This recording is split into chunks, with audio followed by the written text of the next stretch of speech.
How's it going, guys? It's me, Cthulhu Crisis. I'm here with akuheish, and we are on SpeedGaming Live 2021, and we're going to be getting some Jets of Time action in.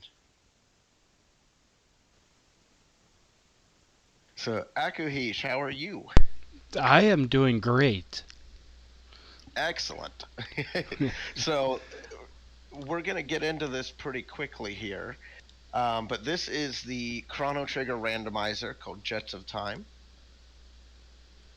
And this is actually a special category called Legacy of Cyrus. And I'll explain that a little bit as we start. And so, do you want to count us down, Aku, and we will get started? Yeah, I can count us down. 3, 2, 1, go. All right, so we're starting off with Robo Chrono, a little unfortunate. So let's talk about Legacy of Cyrus. Legacy of Cyrus is a special category that I made up a while back. It involves a few different steps. We have to find Frog and Magus. Then we must find the Grand Leon, which is Frog's strongest sword. It's the Masa 2 in the US version. And we have to visit Cyrus's grave, beat Magus Castle, and then take back Ozzy's fort. So there's kind of a little bit of a story to it, and it's a pretty interesting run, I'd say.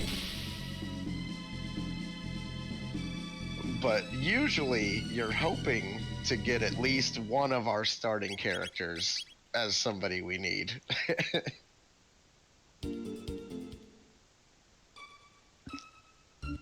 So we're going to see Aku do a few different things here. He's going to grab some tabs, check some shops, try to make sure that he's got all the supplies that he's going to need for this run. And then we're going to start seeing him go to some different key item checks. So the first key item check is this shop that he's about to visit. They sell a key item there for just under 10,000 gold, and again we're hoping for a piece of the Masamune or the Grand Leon, and we did not get it, so we are not going to be picking up that item. It would be helpful to us in other categories, but not in this one.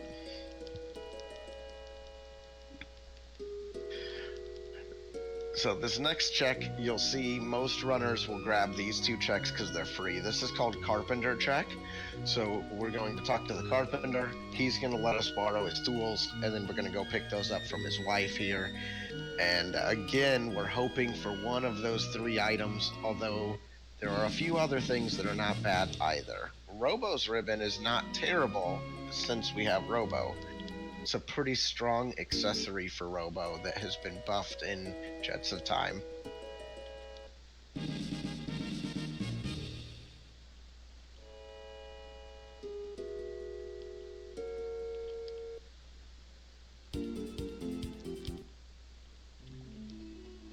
So now there are a few different tabs kind of hidden in the world that buff different stats, and we're going to be seeing quite a few little trips to grab some of those because stats can make a pretty big difference, especially speed. But there's also power and magic tabs, and both of those can be incredibly handy as well.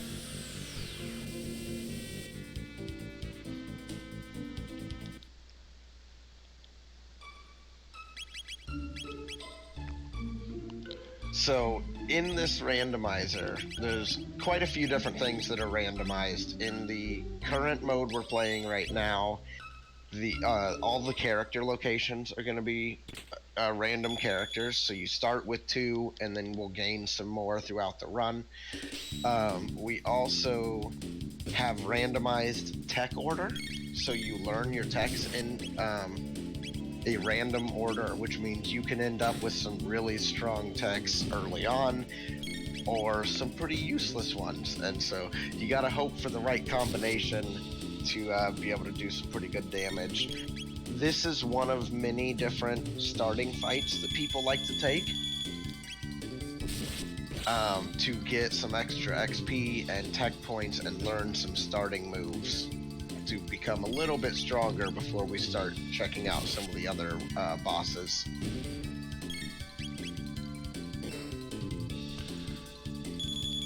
Yeah, I forgot to equip the Robo's ribbon before coming in here. So Robo's ribbon is a pretty cool accessory to pull early if we're going to keep Robo around. Robo's ribbon is... what are the different effects on Robo's ribbon? It is sunshades, auto barrier, and sight scope. Yeah, that's the third one. And +2 speed. I think it's 2. Yeah, and that's relatively new. That +2 speed. Ooh, heal beam shock. Oh, I was hoping we would learn lightning 2 as well and get a really nice dual tech to start to run with. No, that's Luminaire you're thinking of. Oh, is it? Yeah, it's Luminaire. But still, heal is going to be pretty nice to have early, just in case we get in a bind.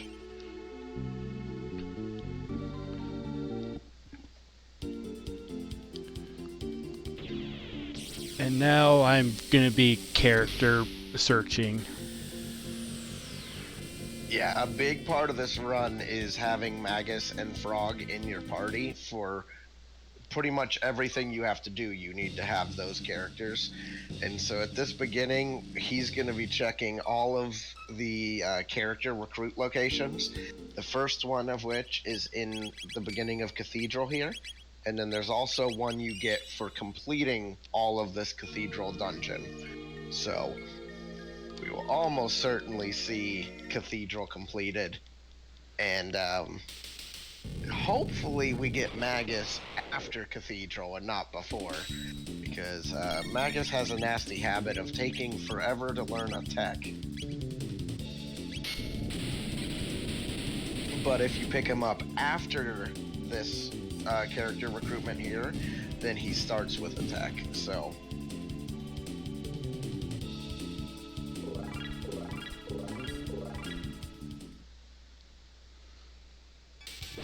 who will it be? We are crossing our fingers that it'll be Frog or Magus. There's our boy.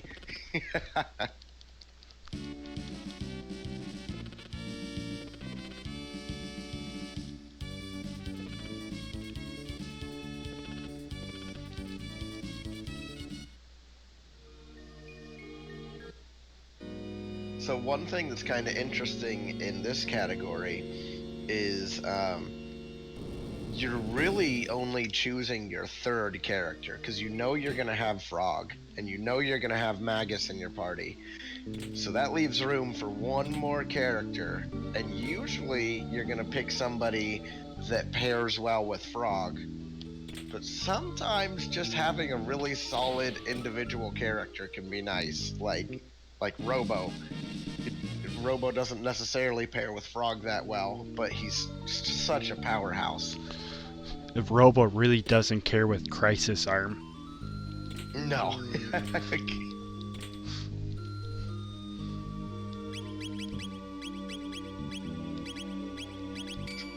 No great gear pulled. We got a decent sword for Chrono.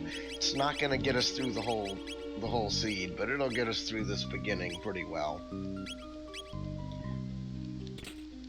Chrono is very gear dependent, so for him to stick around too much into this run, he better find something pretty spectacular. So we just got the Naga-et bromide. We went ahead and grabbed that out of that cupboard, and we're going to be able to trade that later in the run just to get some extra tabs just a little bit later.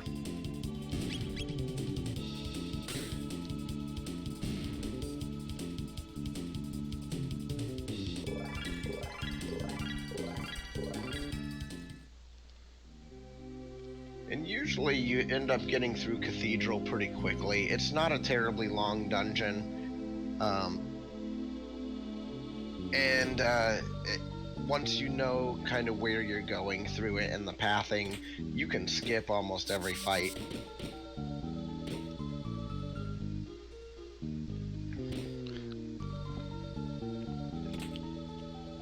I would say this is probably the dungeon that new players get good at the quickest, because you're going to do it in every single run.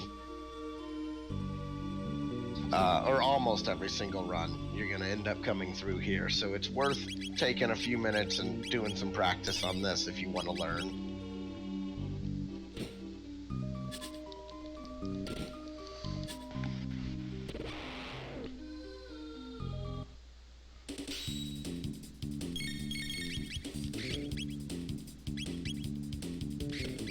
We're going to continue our way through Cathedral. We're probably at about the midway point. We really hope for a good AoE spell before this battle especially, and we were able to get Shock on Robo, which is going to be pretty handy, because it's a pretty strong spell, even though Robo does not have the best magic stat.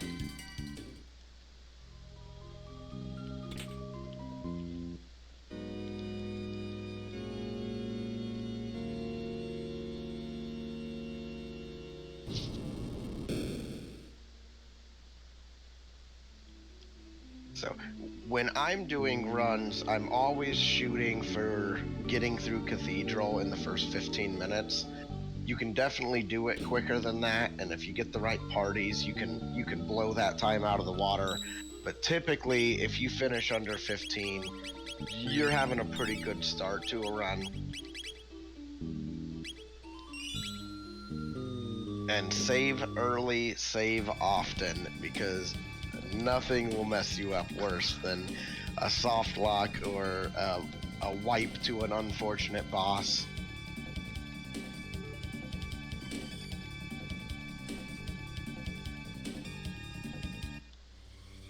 I think I had it one time, 8 minutes into a race I wiped, and I hadn't saved the whole race yet.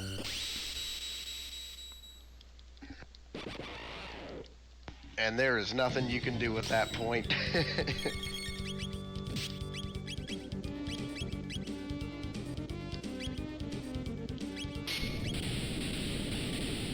So we have an unfortunate start for Frog. He started with a pretty useless tech that isn't really going to get much better. And so we just need to hope he learns something good soon and maybe finds himself a good weapon as well.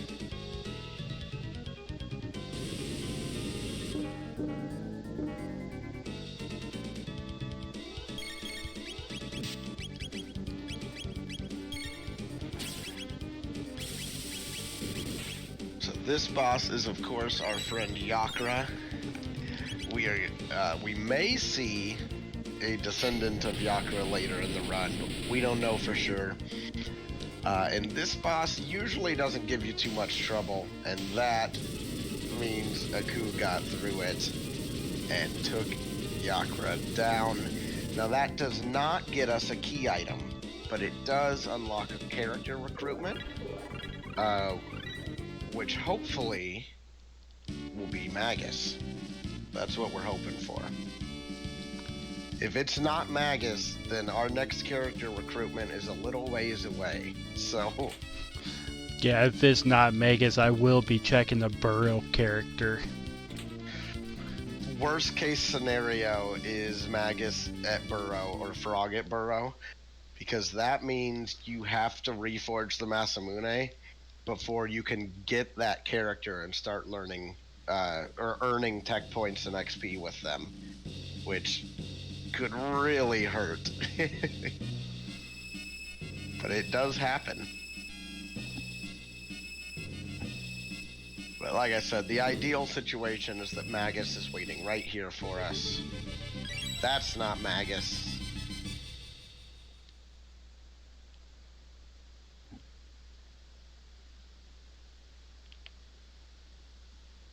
That's not Magus at all. No.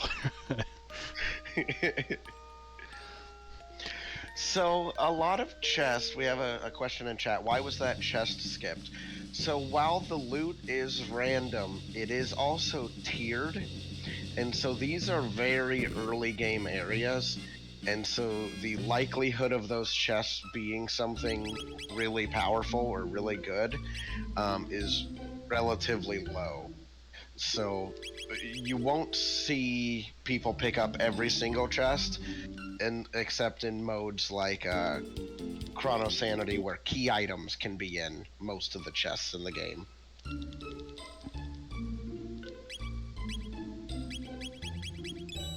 Ooh, a very friendly shop selling ethers and mid-tonics. The same place. That is handy. Yeah, that is the opposite of Magus.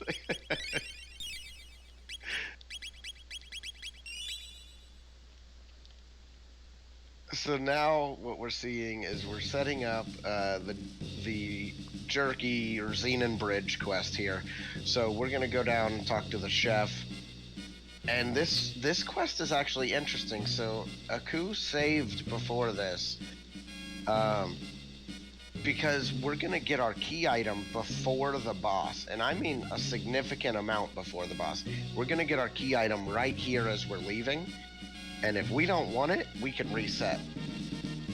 But we probably want a pendant, because Pendant gives us access to the future, which is another character check, and 3 key item checks, among other things. A bunch of loot as well.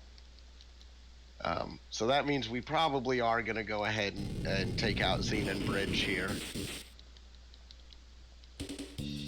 And I was just thinking about it. I was editing a video about Legacy of Cyrus earlier, and I got to thinking, akuheish, we're meeting our final boss here.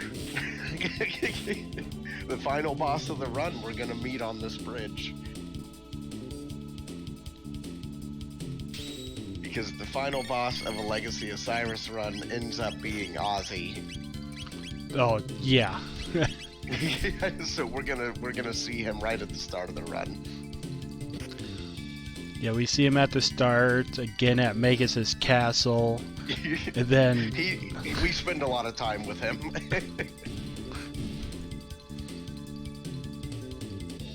So there are actually a few different ways to get through this bridge, and one of them is to do what you did there, which is hit Ozzy with 3 attacks.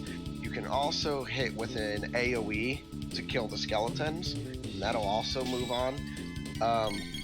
But you only want to do that if you know it's going to kill, and maybe if you had a couple slow characters. You know, if you only had one fast character, but they had a good AoE, then that's going to probably be quicker than waiting for these guys to attack and, you know.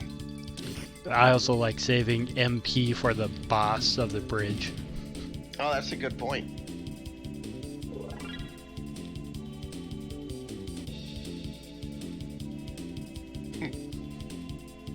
I heard you want the magic. How about none of the magic? Chat saying. You can heal yourself all you want, but you can't deal damage. Yeah. Hey, this is the team that has that triple tech I've been playing around with, though. Spin strike.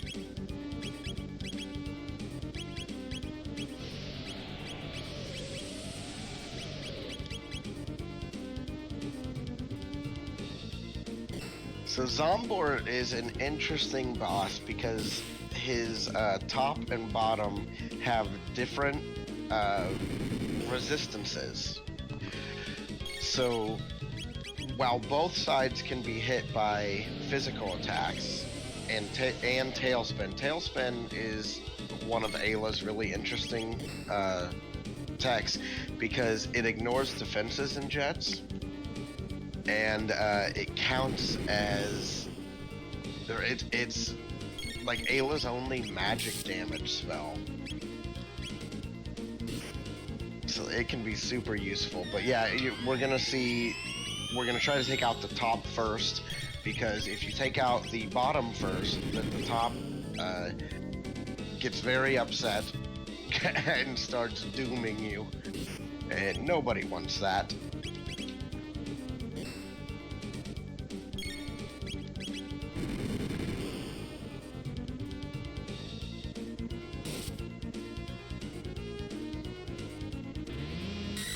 MP Buster means the top is down.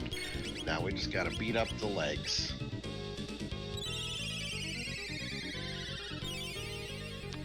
It'll be interesting to see what you decide to do next, because you do have a couple different options. Yes, I do.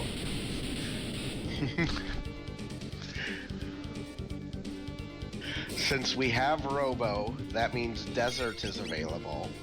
Though typically you want to have water magic for Desert. It just makes the fights there so much easier. We also have that Pendant that we can take to the future to get another character. But if we find the gate key item, that will also take us somewhere to prehistory to get another character. So it really just depends where our friend Magus is hiding. First, we are going to go trade in the bromide to this strange old man who will give us tabs for it. Which is actually a pretty nice reward for taking one extra fight.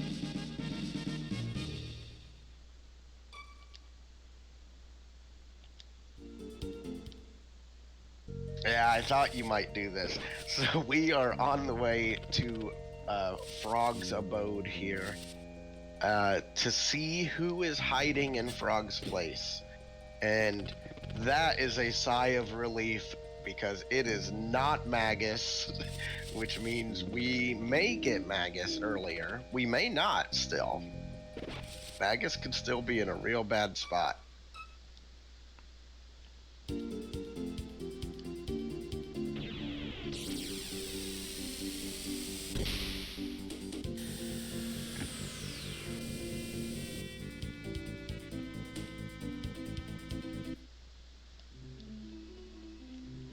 Though I did eat the cake.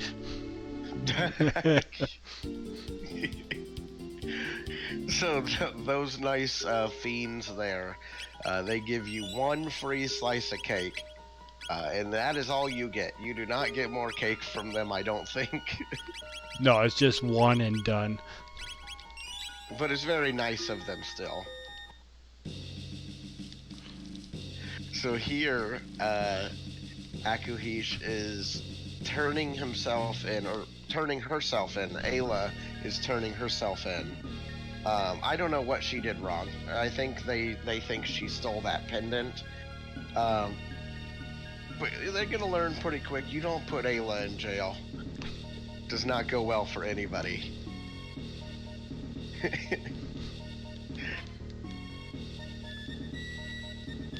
Yeah, when I play vanilla, I have her for the Blackbird every time.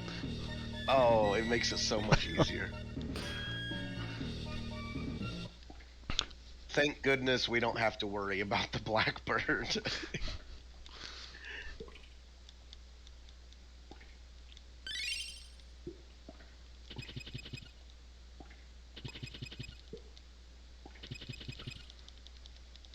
Ayla causing a ruckus, gonna make the guards open the gates for a little bit of, I don't think that's legal, even in Guardia.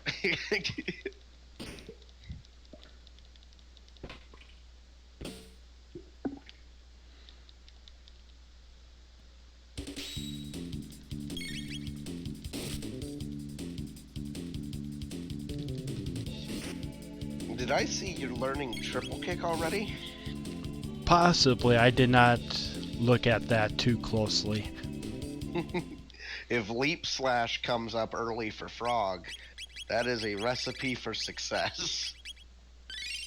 That unlocks a dual tech called drop kick that is incredibly strong single target damage, which can be incredibly helpful for some of these bosses.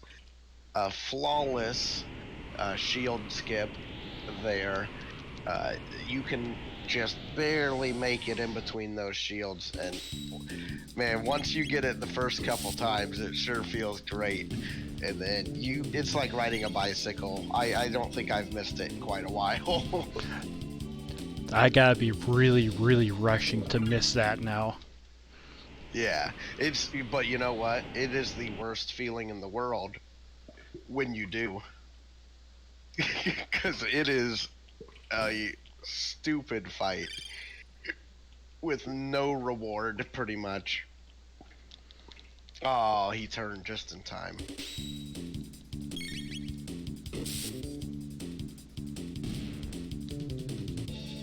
And you can see getting Ayla early is not a bad thing. She doesn't use weapons in the same way the other characters do. So she scales a lot more based on level. And so she's already dealing a pretty silly amount of damage. Well, I did put 2 power tabs on her. Oh, that'll help. And they are +4. Oh, that's nice. So that's another thing that's random is the tab strength for everything but speed tabs is semi-random as well within a range. And so +4 power tabs are pretty good. That makes a pretty big difference.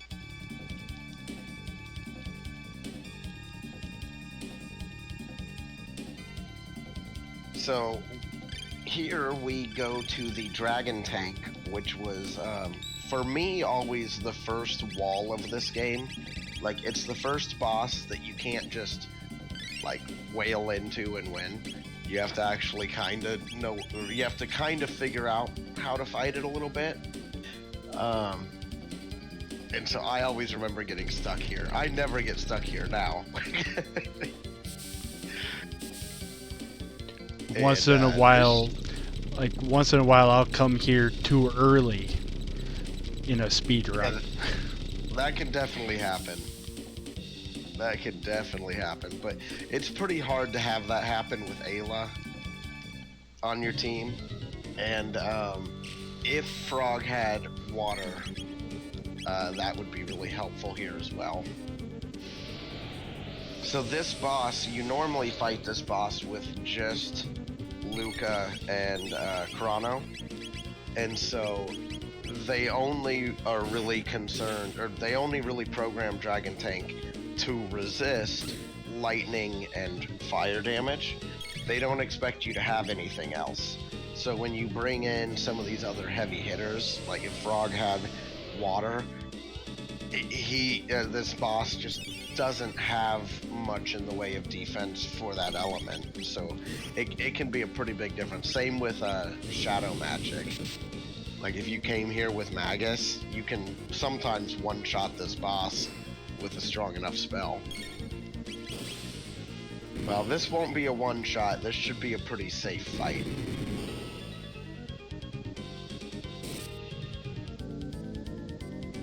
And then once we get to the future, we kind of talked about there's a character recruitment waiting for us there.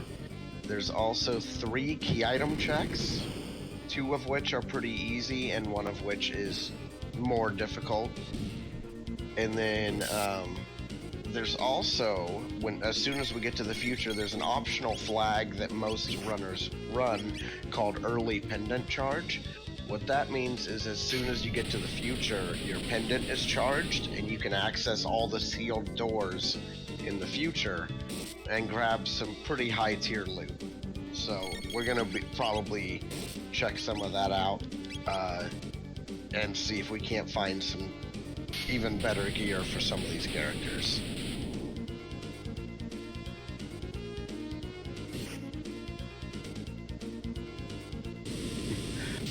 Frog hitting with what must be a styrofoam sword currently. We will make sure to get him something a little stronger later. Ooh, a Lapis drop though. Lapis being a consumable that heals each party member for 200 HP, which can really help out in a fight.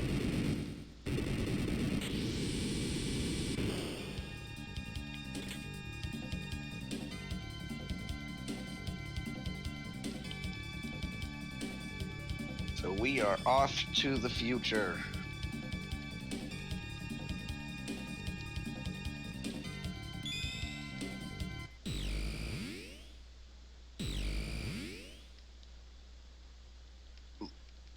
We have a question in chat about leveling and is it accelerated? It is definitely heavily edited. There's no type of key item multiplier or anything like that. But most of the areas, like there's certain areas get you a lot more XP or a lot more tech points or certain fights. Ooh, a vigil hat. It's kind of nice. So you do gain XP at a pretty good rate. Also, some of the bosses are nerfed to make it like Lavos, for example, is designed to kind of be fought at level 35 or a little less if you have great gear.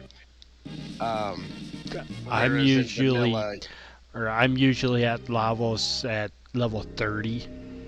Yeah, and once you get really good, and if you have a good team and good gear, you know, I've seen it at 28, 29, but you don't see it very commonly that way.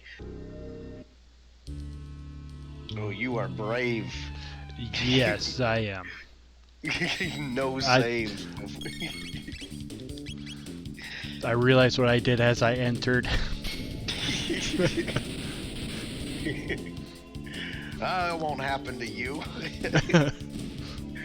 This area here is prone to soft locks, although a fix is coming for that. So, and by prone, I don't mean it happens every run, but when it does happen, it always seems to be the time you didn't save. And there is our friend Magus. So we are quickly going to see akuheish put together his final team, probably. And we will have to see what he decides to do, because there are quite a few different places he could go at this point.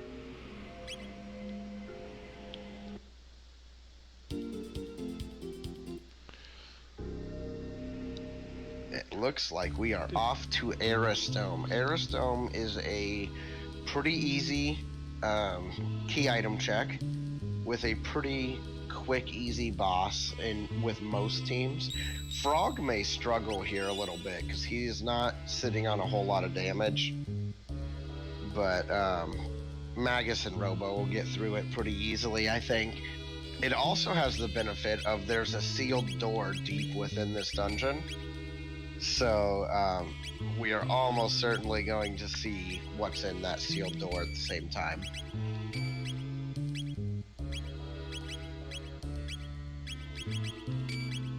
Poor Frog.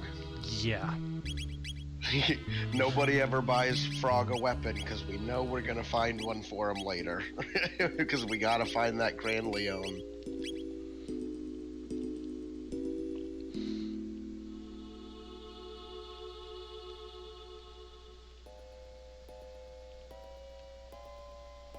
A rat statue.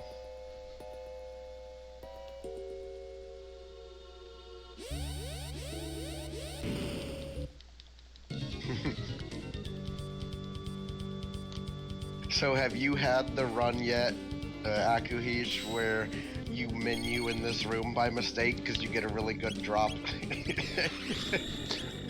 I've menued in this room once just to see what happens. So if you menu in this room, you get a robot encounter that you don't get any other way. And so if this boss drops something good, it's really tempting to go equip it right away. And it is not a good idea unless you like wasting time.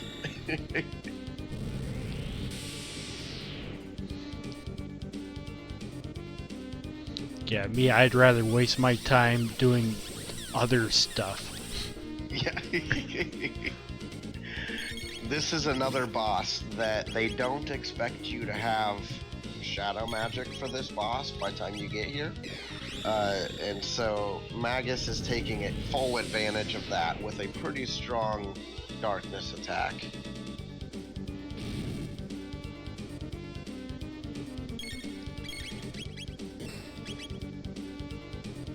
So there won't be a whole lot left of this fight. There it goes. Now, so this one is kind of the opposite of the Xenon Bridge check. So we actually fight the boss way before the key item on this one. We have to kind of go do the other side of the dungeon. Now, it's pretty quick if you know where you're going. And it really doesn't eat that much time. This is a go-to check for a lot of players.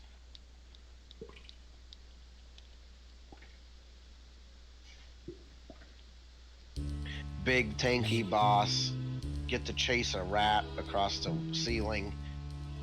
There's a lot to love here.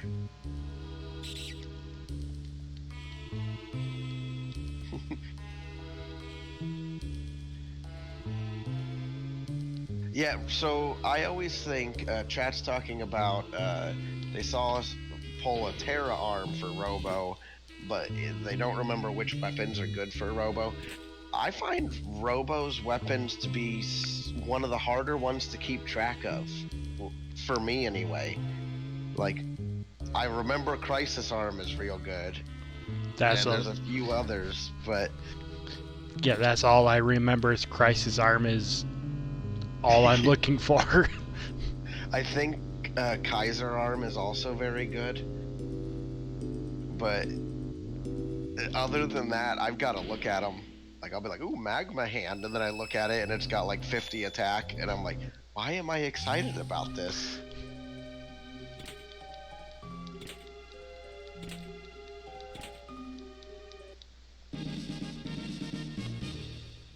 Yeah, Crisis Arm is pretty nutty. It's a very, very powerful weapon, and probably even a little more powerful in jets. Again, I looked up how the vanilla treats the Crisis Arm, and it's a multiplier based on Robo's last digit of his HP.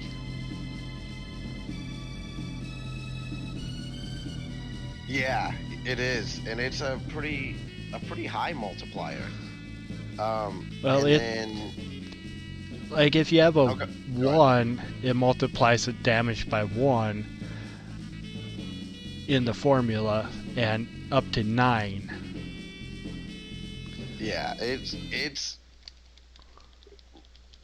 can be incredibly strong if you're good at keeping that last HP digit at 9, which there are some tricks you can do. We're really hoping for Grand Leon here, I think. Oh, it's a clone. Like, that would be great in a regular run. Yeah, it would. Yeah, we'd be 2/3 to go mode right now. You don't know the number of times, like, I've went in to do a Legacy of Cyrus run, and then I got go mode really quick, and I'm like, this is now race flags. Or I'll start off doing Lost Worlds Plus, which uses New Game Plus as part of the run, and then I'll get Lavos go modes in 2 checks, and I'm like, this is Lost Worlds now.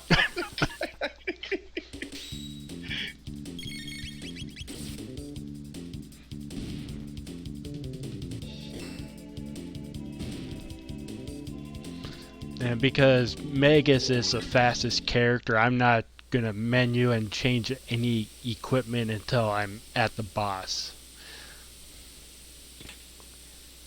Yeah, and there is a reason that you are coming here as soon as you found your characters. Pretty much as soon as you found your characters. This is a pretty good place to learn techs. Yeah. There's an incentive for the 3rd character. I don't think anyone's put any money towards any of them yet. Yeah, there is. There's a donation incentive to pick the third character who will join Frog and Magus on this journey. So there is a little bit of a quirk, I guess I would say, in how tech point gains work, and that's one of the reasons we want to come here early when we have our most of our team at least. And that is, like, let's say you're 10 tech points away from learning your next tech, and you gain 20 tech points. It fills it up, and you learn the tech, and then it gives you 20 tech points again. And so we will see in some of these fights, if it hits just right, you'll see us learn more than one tech on the same character. That's what you want, and you want it to happen on big tech point gains. And so this is a really easy dungeon that hands out a lot of tech points for free, just for having an AoE spell, which we have for sure with Magus. So this is a pretty good area to go to early.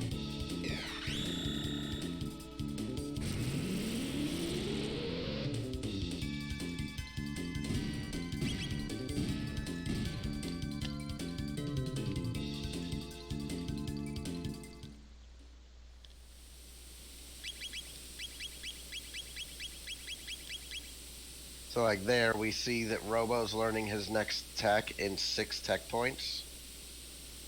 Ooh, well-executed bat skip. That can be a little tricky. So, like I was saying, Robo's 6 tech points away from learning his next tech. So we're going to take this fight, and whatever we get from this, we're going to get pretty much 6 extra tech points. So that'll be pretty handy.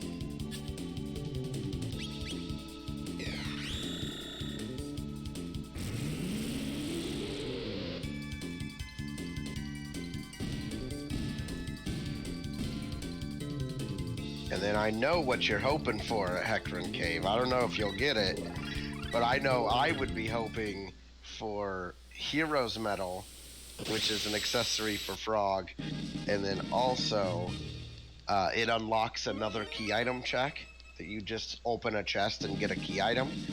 And it'd be pretty nice if that was the Grand Leon. Although we did just pull a Pearl Edge, which is a pretty good sword for our friend Frog.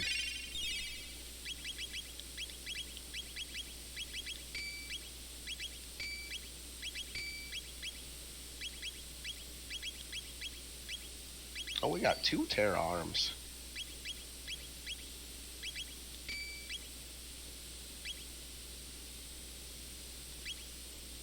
So you are pulling some good loot, at least. Yeah, yeah. Not good key items, but good loot. I'm calling it. It's gonna be Genodome, Mount Woe, and Moonstone.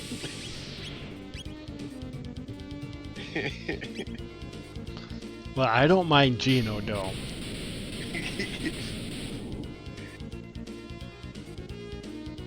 So this is Hecarim, and Hecarim's a jerk. He's not so bad. In Jets, he doesn't cause you a whole lot of trouble usually, unless you come here way too early. As long as you've got at least 2 good spells to slap him with, you're usually not even going to get to the counterattack phase.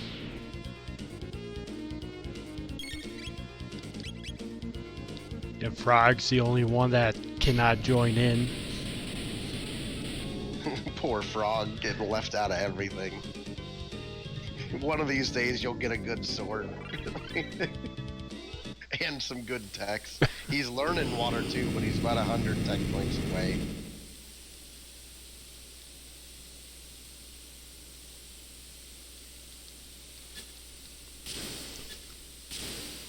So this is one of the rare dungeons where you don't actually get the key item inside. It shoots you out to Tabin here at Lucas' house, and Tabin will give us our Grand Leon. There it is. I took a shot and I hoped I was right. So that's really nice because to go back over what you need to do for this run, we need to find Frog and Magus. We need to visit Cyrus's grave. Which I'm gonna do that now. Yeah, exactly, because it gives you a pretty significant buff to Frog. So he's gonna be doing that quest in the back or in the foreground here.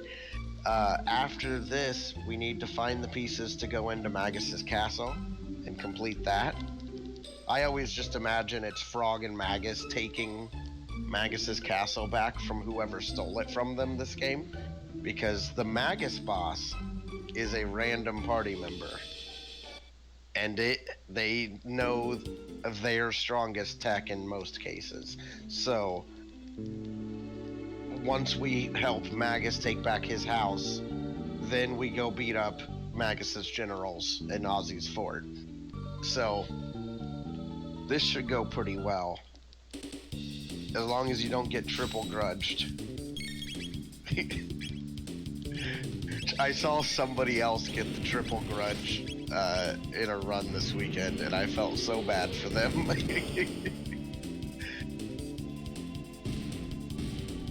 Every time you kill one of these spirits, they have a % chance to counterattack on death, and they can sap your MP, or they can grudge, which just does a bunch of damage. And if they triple grudge and you're not very high level, they can wipe your team. Like, there goes Magus.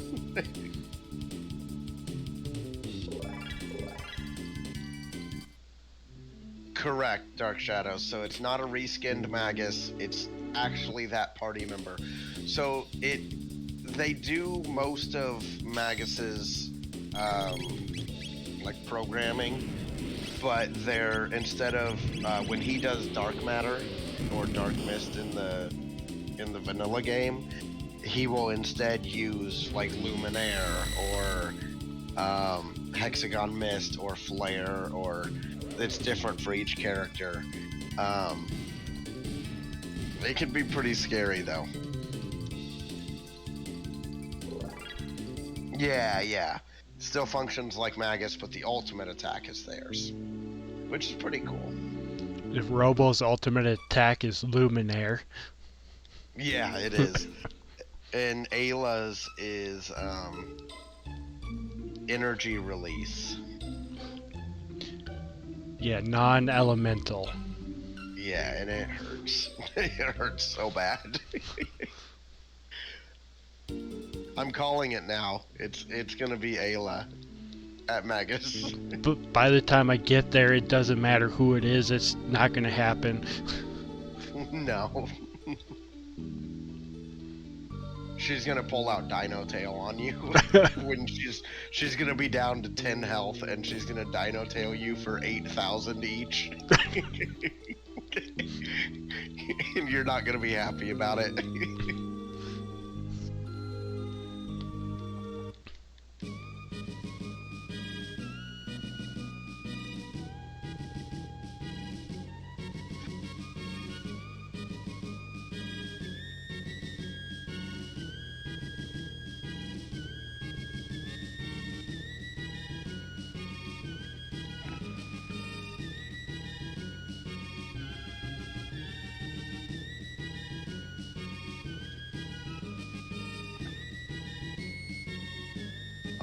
See, Frog, I told you we'd get you a new sword.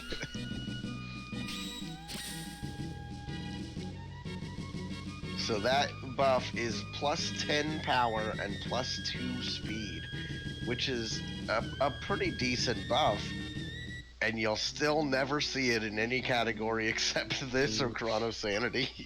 It's just too much time.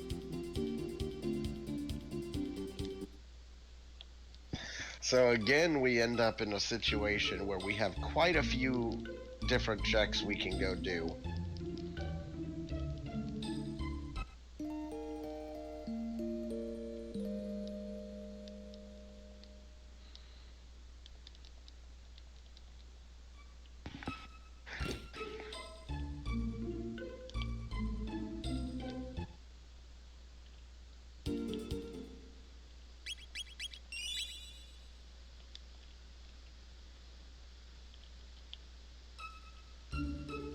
So we are off to desert. Desert, you can do desert at any time, but you can't get the key item reward until you have Robo. And the boss here has pretty high defense until you hit with a water spell. If you hit him with a water spell, then he becomes more vulnerable to physical attacks. So this fight shouldn't be too bad as long as we have a water or ice spell.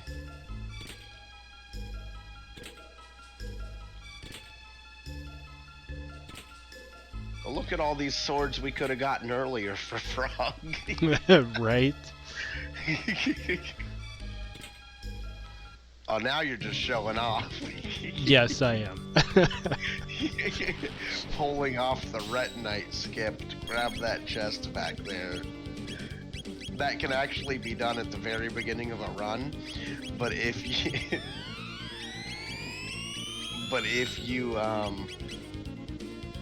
you miss it, you can't run from this fight, so then you're in big trouble. It's an automatic wipe at the start of the run if you go for that and you encounter it.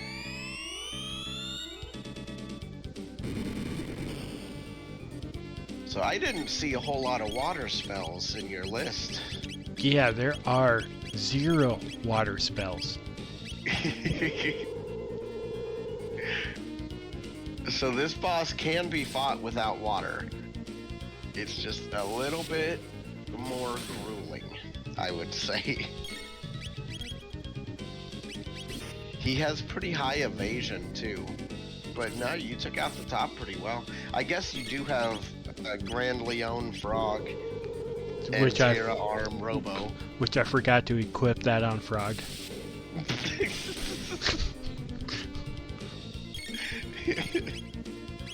Poor Frog is hopping around with the legendary Masa Mooney 2 sitting in his backpack.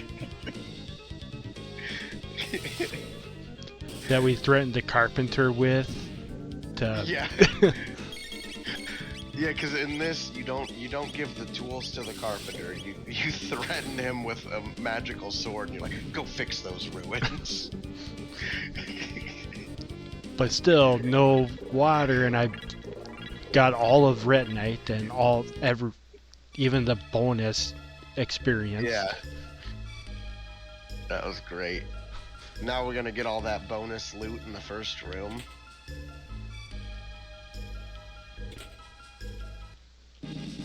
And it's all garbage. Well, the Silver Stud is good. Silver Stud's a pretty good pull. So now, it's time for Robo to be a tractor. I'm sorry. It's time. That always just makes me think of the Futurama movie, Bender's Big Score. Just something about leaving your robot friend for 400 years to farm is just funny to me. So you see Aku talking to that merchant, or nun, or what? They sell stuff. I'm calling merchant. And then continues running up. And it takes a second for the shop menu to load, so we actually make it like most of the way across this room before it pops up. It has to at least save, 1 second. And I put Robo in front just for this scene. Oh, for the chrono trigger. Go mode in the other category.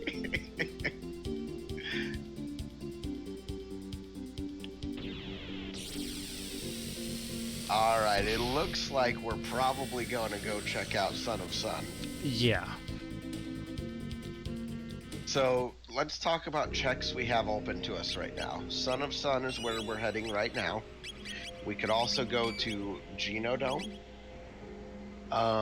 We could go to Denadoro Mountains, which it's probably just like confirmation bias. I feel like Denadoro almost always has a go mode item for Legacy of Cyrus on it. Which is funny because that's where the Masamune's gotten in vanilla. So this fight is a lot of fun. So it's gonna roulette shuffle here in a second. And then we are going to have to attack these flames. One of those flames is the correct one. We need to hit the correct flame 10 times. And it's that one. So we're gonna be counting down the hits here, just to make sure that we get the 10 hits we need. So we have Genodome, Denadoro.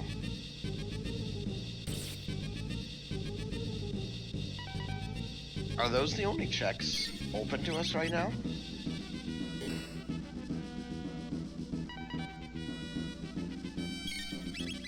I feel like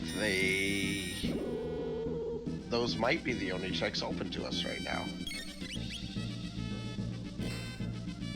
Unfortunately, things are a little rough on this fight. Aku did not heal before it. And he's just got to go for it now.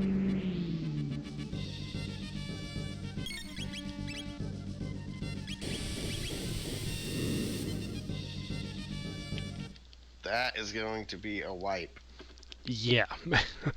It happens. It happens. Son of Sun is a little bit of RNG involved as well. If you find any fire protection gear, Son of Sun becomes a free check. So a lot of times before runners go to Son of Sun, they will go check as many shops as they can find. But we are still just over an hour into this, or just under an hour into this run.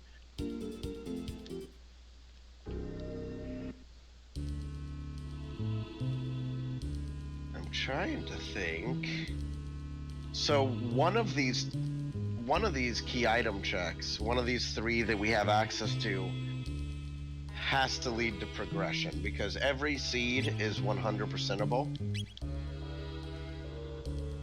So we know progression sits behind one of these checks. It just depends how deep it lay. My guess is we're gonna find a gate key somewhere in the next few checks, but it could be a chain of items like Toma's Pop that unlocks another key item check, and that could be Hero's Medal, and that could be Jerky, which just trades for a high tier loot. So we hope it's not that, but it could definitely be that.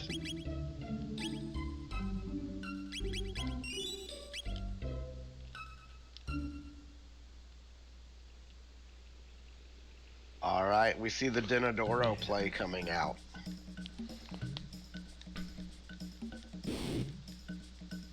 I'd say Denadoro is probably the most satisfying dungeon to get good at. It's definitely up there, because there's so many skips, and when you pull them off, you look like a magician.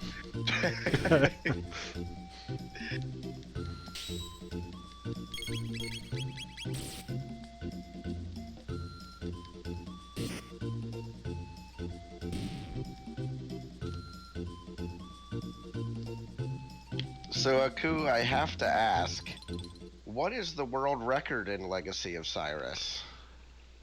1 hour, 26 minutes. And who set that? Me.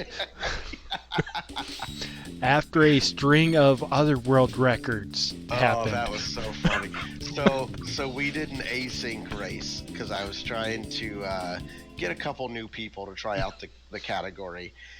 And so I do the async, and it was a really fun seed, and I got the world record at like a 151.54 or something. See, this room, real quick, this room skip is so cool because it's just a race, and if you make it, you make it. So yeah, I got a 151.54, which was the new world record, and then the next person that ran the seed beat me by like a minute. And then Aku the next day said, "No, neither of you get it. I'm gonna cut 25 more minutes off."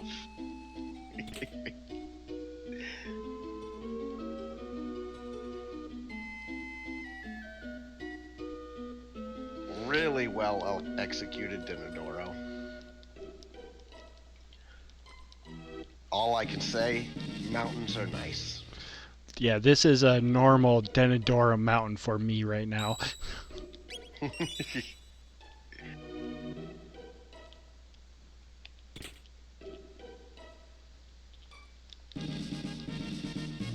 A lot of new runners struggle with this next room. There's actually a couple different ways to do it. Ooh, Black Rock. Not gonna help us, unfortunately, because Frog and Magus do not know any text together. But yeah, that bird can knock you down into that fight. You always just gotta wait for the second rock and then run for it. Or there's a way to get a one cycle, but it's risky, and if you miss it, you get the fight. But it's pretty cool when you hit it. And I have the save movement every time. Mm-hmm. So yeah, the waiting for the second rock, always, it's just so consistent.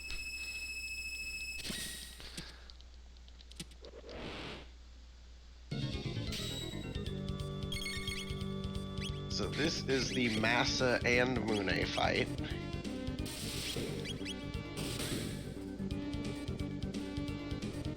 Luckily, we only have to take one of them out.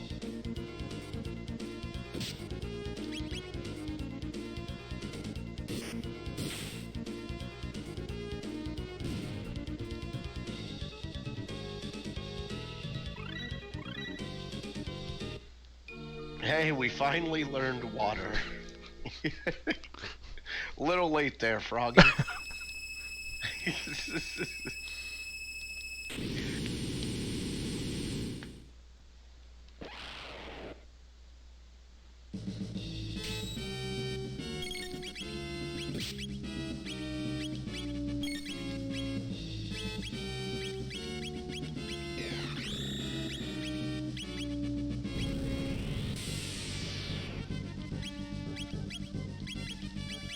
Obviously, you're probably hoping for a piece of the Masamune up here, right? yeah. You don't want jerky? Like, jerky is not too bad. I would much rather get jerky at the very beginning. Only if jerky It's gives me a late. crisis arm. Oh, it can. Oh, Flea Vest? That gives great magic defense. I usually don't use it. Yeah, you don't see a lot of the runners using a whole lot of defensive accessories.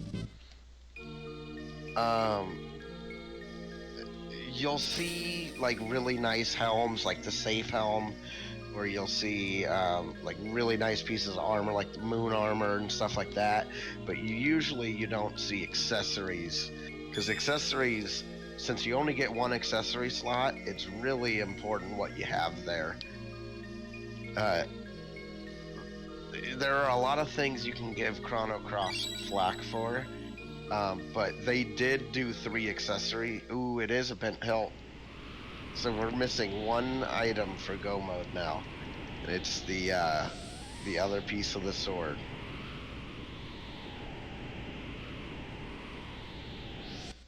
But yeah, Chrono Cross has 3 accessory slots for each character. The trouble in Cross is they don't give you enough accessories to actually have fun with it. But I often wonder what Trigger would be like if you had 3 accessory slots. Or even 2 accessory slots. Yeah, it would open this game up so much. It'd be wild.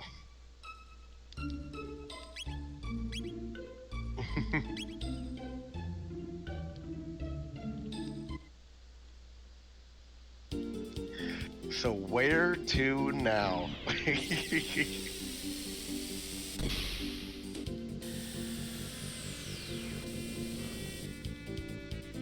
I'm trying to find armor of the red variety. Ah, I see. The game says no. No suit for you.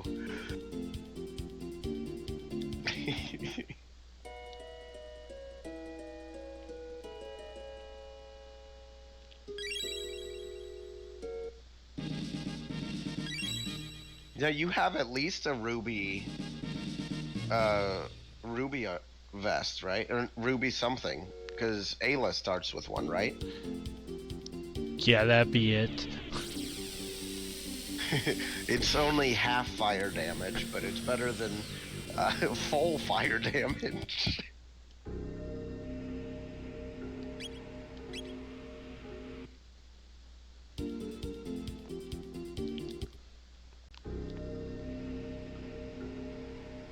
Or I could just go to Genodome and destroy that.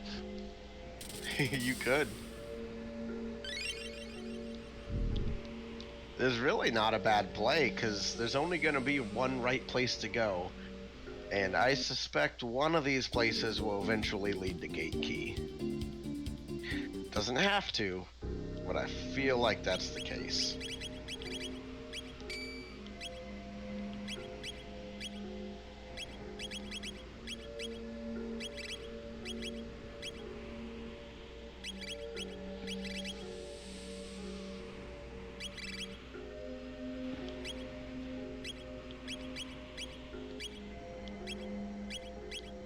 Oh, wait, I could do something. Spin some tabs. Get Yeah. Magus up to speed. Yeah. Make sure he goes first every time.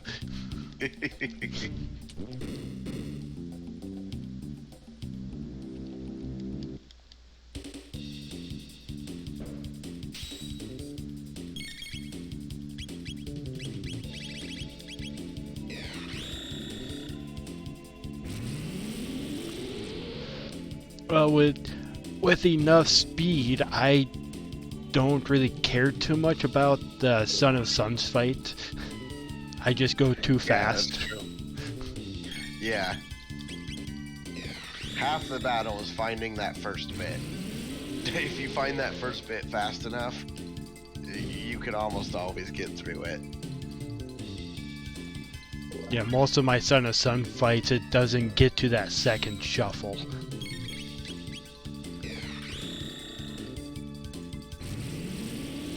No, and it's a good feeling when it does.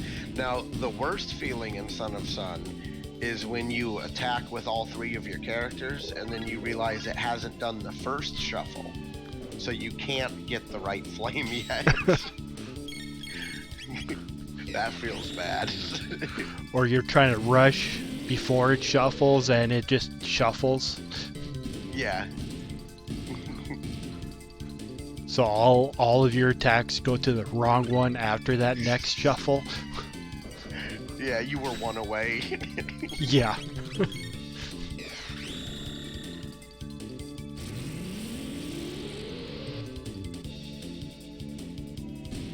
So most runners would say that Genodome is both a fast and easy dungeon, right? Well, the easy part depends on the text you have. The fast part is if you can do one skip or not. Yeah. And I usually give it, man, I couldn't believe it, because the day I set out to learn conveyor skip, I got it second try, and then I did really good that day, like in practice, and then I don't think I've hit it in a single run yet. Oh, jeez. The first day I was like, oh, that wasn't bad. I got that second try, and then I did it like 8 tries out of 10. And I was like, that's pretty good.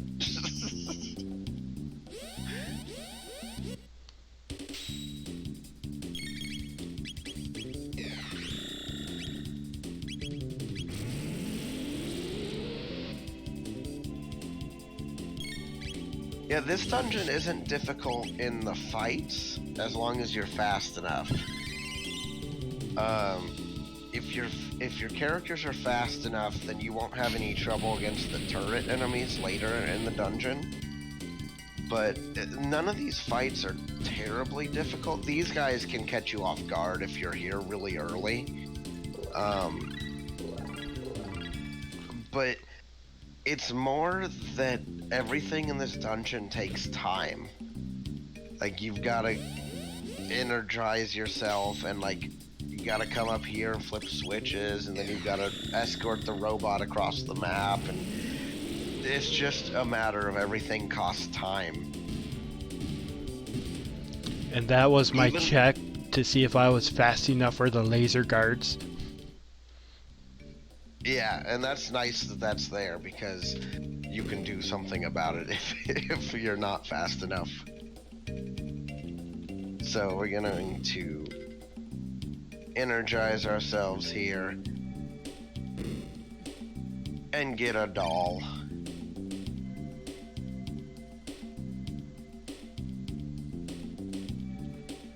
Yeah. You almost got it. Yeah, I don't really care about getting that one.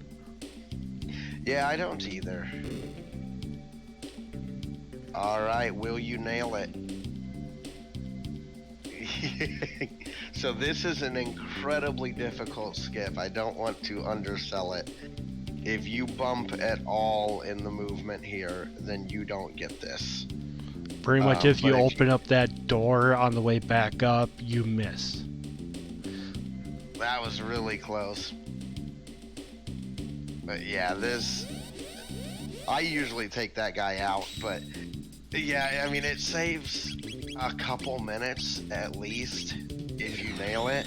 So it's worth trying once or twice, but it is incredibly tight.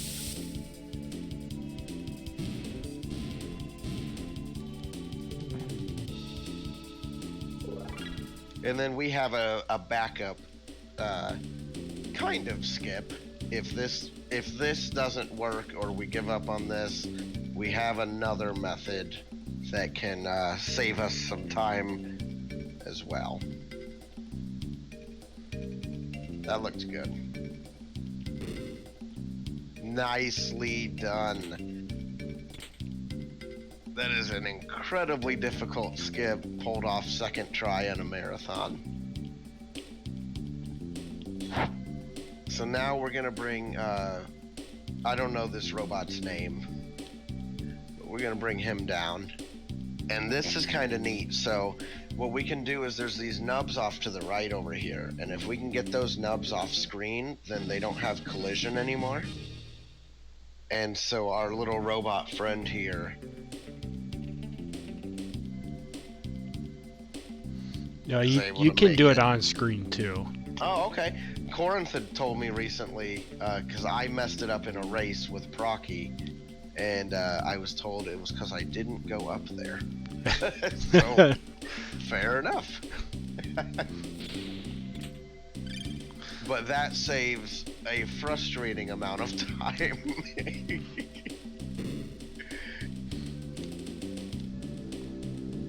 So this was a very well done Genodome.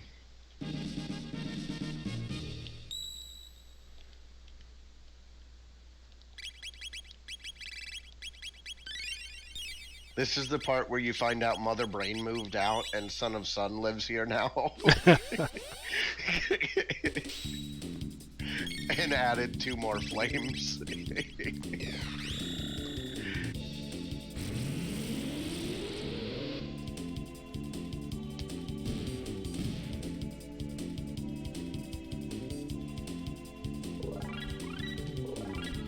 Oh, there's ice too.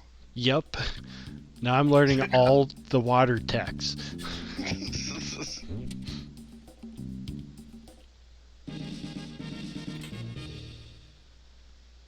And all the frog swords.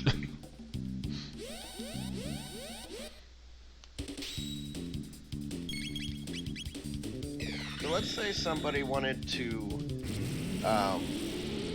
learn one of these runs. What would you tell them the best place to go is? Well, join the Discord.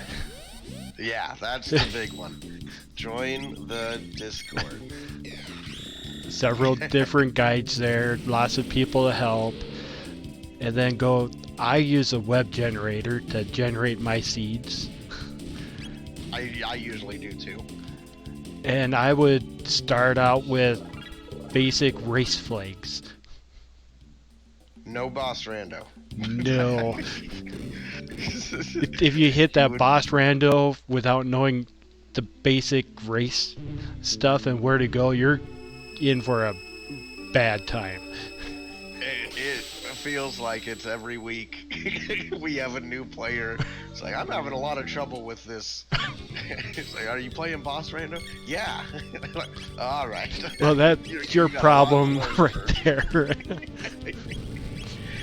I get it though. People want to check out the new stuff, and I get that. Oh yeah, Boss rando. Yeah, boss rando is a lot of fun. In chat, Callier Dark says, I hate Mother Brain without Hypno Wave. Hypno Wave is a pretty good way to get through it in vanilla. In this run, or really in most of Jets, by the time you get to Mother Brain, if you don't one-shot her, you kill her in a couple cycles at most. She actually doesn't have that much HP in Jets. I think she's got like 2,500 HP, something like that. Somewhere around there, yeah. It's not much. And we really want our jerky here. No, we want the other sword piece. Oh, it's Thomas Pop. It might lead to it. It might. Or it might take you farther and farther from Son of Sun. There's no way of telling.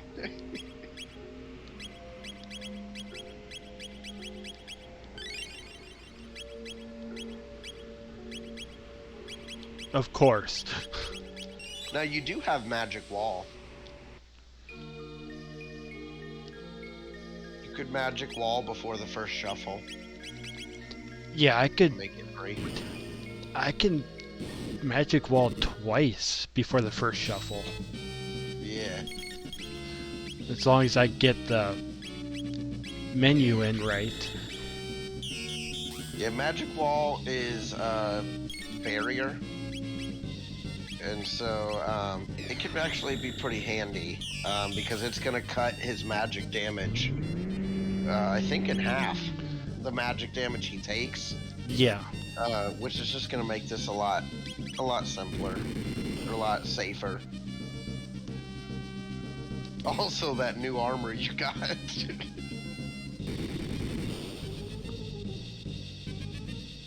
And if you like RNG, boy, do I have a boss for you. It's always the last one you check. It's either the first or the last. It is. It's never Flame 2 either. I always check 3, 1, 4, 2.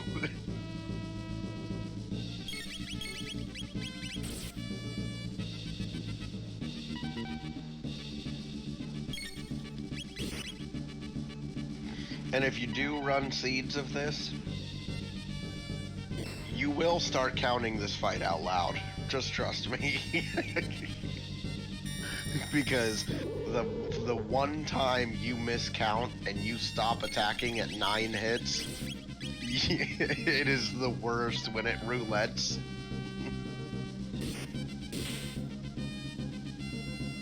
Oh, before Future was locked behind Pendant. I did not even know that was a thing, honestly. Those must have been dark days.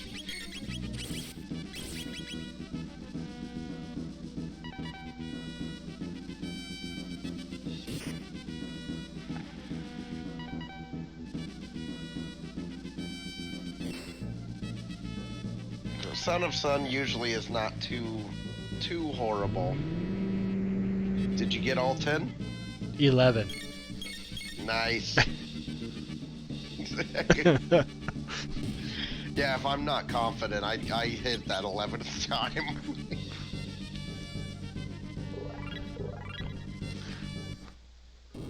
Man, no fire resistant armor for Son of Sun, and you're gonna want it later.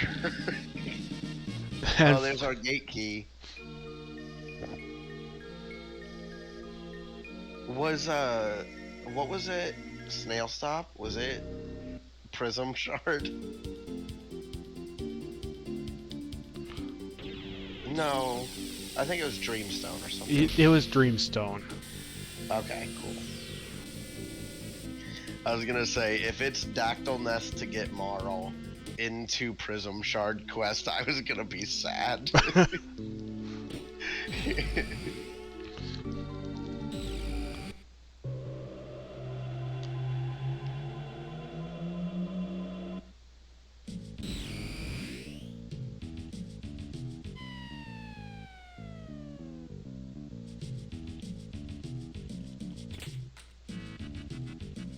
Ooh, free mid tonic.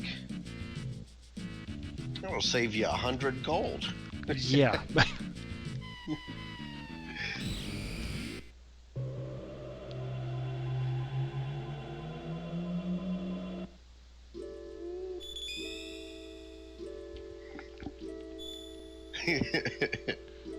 Chat, other sword piece on woe. Come on.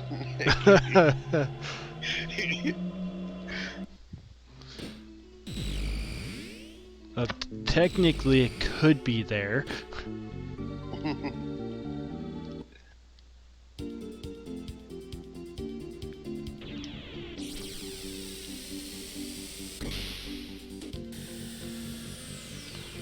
And that is the one area I do not practice.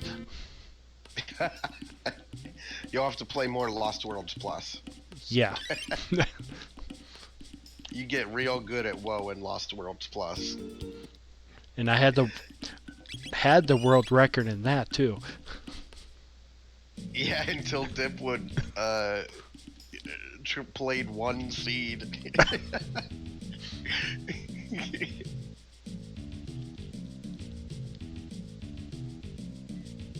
That was wild.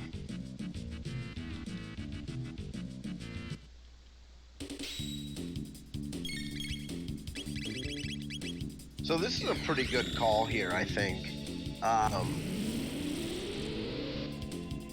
Reptite layer should be pretty easy with the techs and everything you have. The only other check you have access to is Thomas Pop, if I'm not mistaken. Yeah. And Thomas Pop is another quick dungeon. Yeah, Thomas Pop is quick with a big tanky boss at the end. Oh, I practice WoW. I like to do WoW second in a mode called Lost Worlds, and it's a very different game mode, and doing WoW second or third gets me like every tech I need for the whole run. WoW is my favorite dungeon.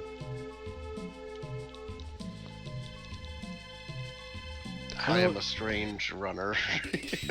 That chest has been difficult the last couple of runs for me. I don't know why. Yeah, I feel the same way. Like for a real long time, I never had trouble with it, and then all of a sudden, I was like, "Oh, I can't get this anymore." Yeah. Oh, it was a tab and helm. That's why.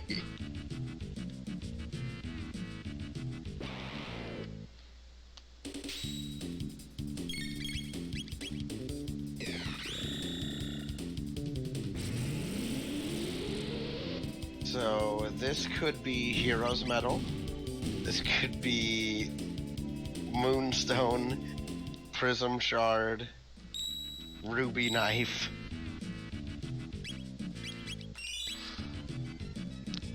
Well, I have Or it could be the sword piece. Yeah, and I have access to every character I need access to. Yeah.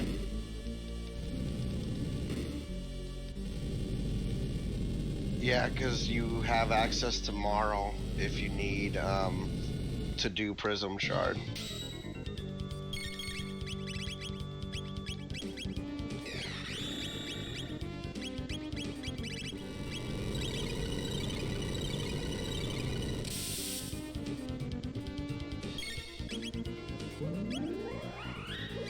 This should be a... I don't think Nizbal is going to enjoy his time here, is what I'll say. Yeah, no, he's not. He's about to meet Frog's sword.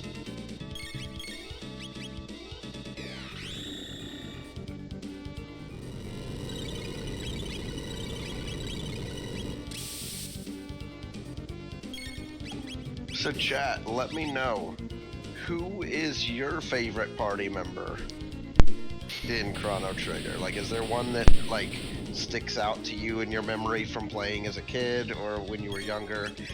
Or is there one that you have come to appreciate now? Like, you had to pick your favorite character, who is it? And you too, Aku.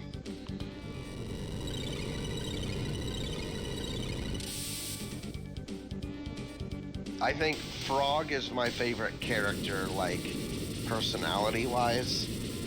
I like him. But I also quite like having Robo in my party, so...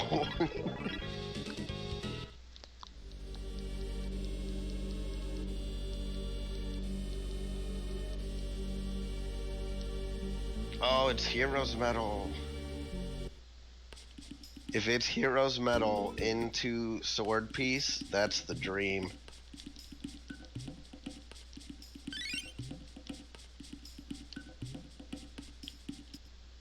Oh, we got Robo in chat, Frog in chat.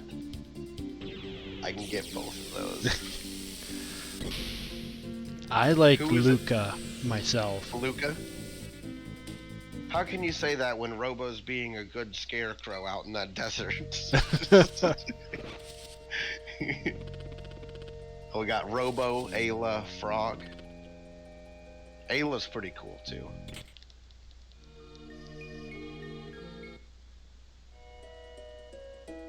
Oh no, it's Prism Shard. So now you got a decision to make. No.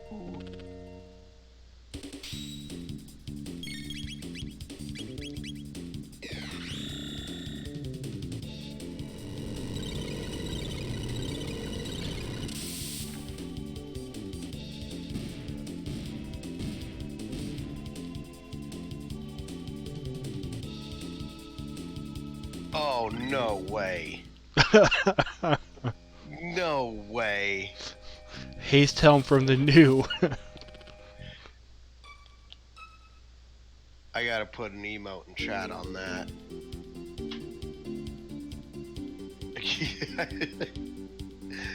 Got my Shock the Chancellor emote. Oh, a Haste Helm on the, like, 8% chance new. Oh, you're going Prism, huh? I'm just gonna get her, just in case. yeah. And there's one skip I kind of practiced too. Oh, the dactyl skip. That one, not so much.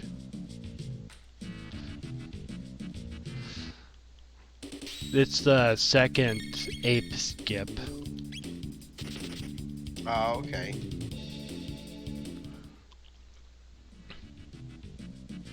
Yeah, both of the dactyl nest skips are very challenging. Ooh, I'm a sucker for magic seal. I think people sleep on it. So this...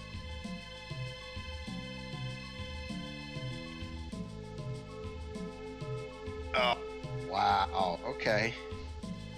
So you don't even line up the same way. Interesting.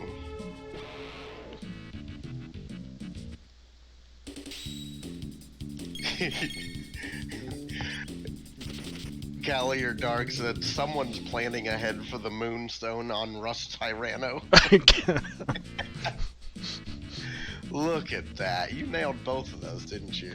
Well, I ran from that second one. Oh, did you? Yeah. That first one was a thing of beauty.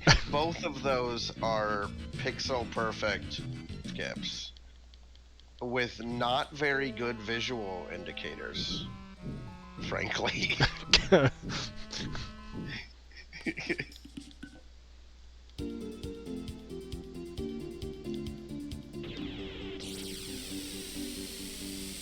Now off to another one of my favorite dungeons, Thomas Pop. Yeah, I'll be getting there here in a sec. Oh yeah, you're just gonna... That makes sense. Just go ahead and trigger this.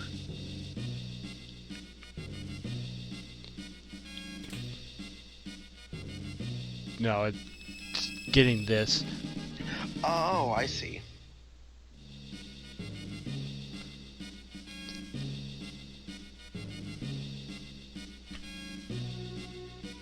I figured you were talking to the king.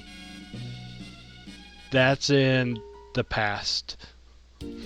Oh, you're absolutely right.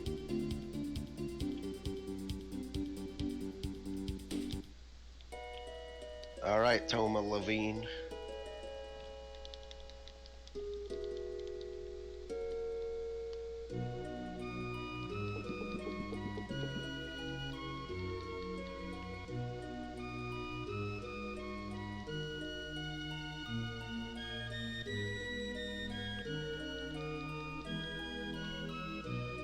I recently have been watching a friend play through vanilla on the Steam version, which is my definitive version anymore. Like, I don't know. But there's a piece of dialogue they changed here where he says, "You guys are a riot a minute." Yeah, you guys are a riot a minute. He does not say anything like that in the new translation. He's like, "See you guys later," or something like that. And I was like, man, that's missing something, I feel like. It is. It, like, some of the translations they mess with, I think, ruins it, but not enough. They tried to make it a more direct translation, but it took some of the heart out of it a little bit. But yeah, we'll see. Did really good with what he did for translating it and putting his style into the game. Yeah, it seemed like he had a really good feel for, well, that reference isn't going to make sense, so we're going to make up a new reference that will, like, to that culture. I don't know, it's really interesting how he handled it. All of Frog's speech. Yes, and that's one of the most memorable things for me, is Frog's speech. Another Gloom Elm. I already have one. Yeah. But yeah, yeah, I felt the same way on that.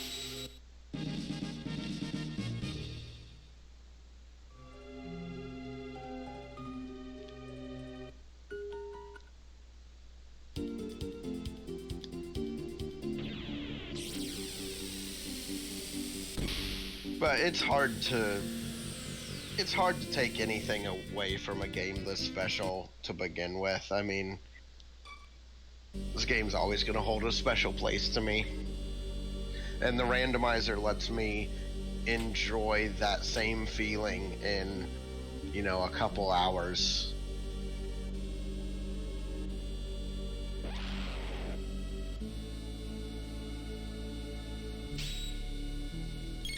While I wait for the third game.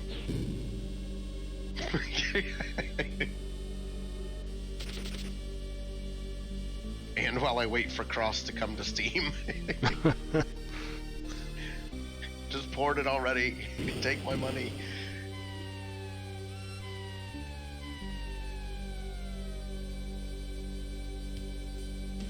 I always thought this dungeon was such a cool idea of like, hey, remember that prehistoric dungeon you did? And now you're doing it backwards.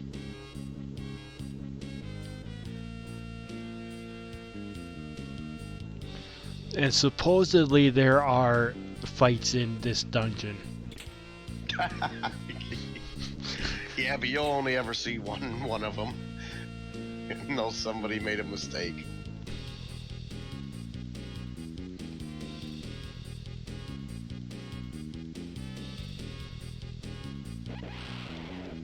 Oh, I ran that over button that. Dodged you. I ran over that button. Yeah, but Magus has really been watching what he's been eating, and he's been exercising every day. And he flies. He flies. That's the trouble. Frog hopped over it.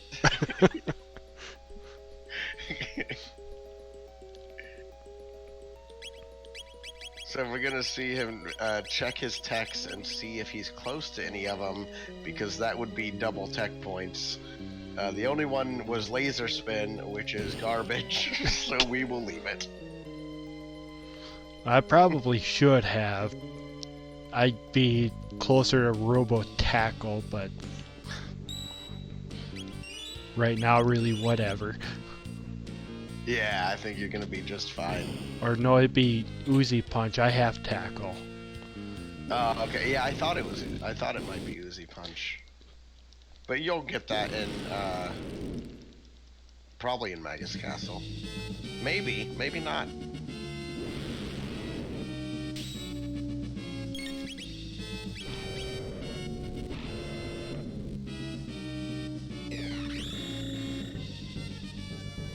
I feel a little bad for Rust Tyranno, not gonna lie. He's been stuck in a cave for millions of years, and now you're beating him up, and he can't move. So, just saying. And even feel with a little bad. even with Boss Rando, only his head moves.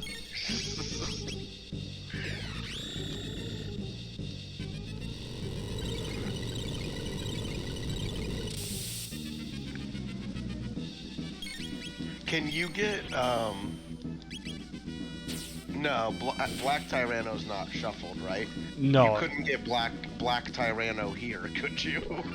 No, that's not shuffled. And Azala would be part of that. So it'd be a two-part boss. Oh, you're absolutely right. Alright. Is this a piece of sword? Nope. It's the Moonstone. Well, remember earlier I said we might see Yakra, Yakra's descendant?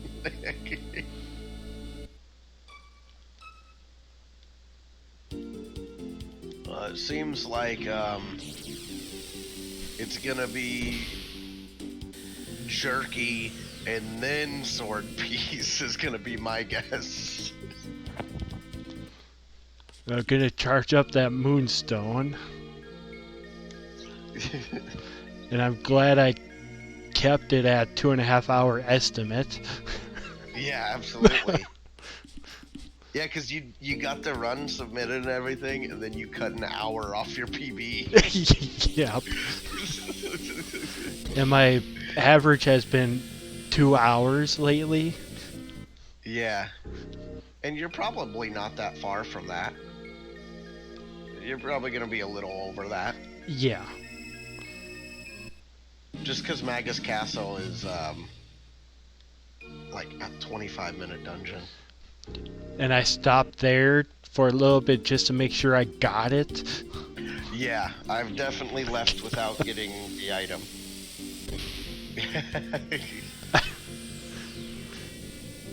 No, I rolled this. I can roll some doozies myself. Actually, I am going to safety save. That async I rolled of this last week was like such a cool one because the first two key items were gate key and pendant, and it was like, oh, this is wide open now. So I think there was one point in that run where I had 8 different checks I could do, and I was strong enough to beat them all. And I was like, I don't know where to go. Yeah, the problem with completely wide open is you can do everything. Yeah, and that means somebody else might beat you just by making one different choice. They check Hecarim a couple checks before you. That's part of the fun, too. Yeah.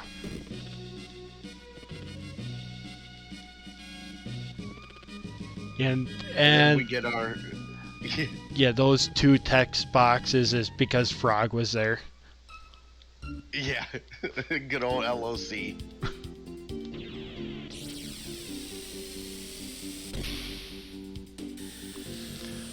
Oh, should we talk about that one tournament seed I rolled?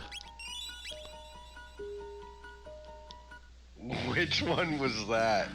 The one that was broken? Oh, yeah. Probably not.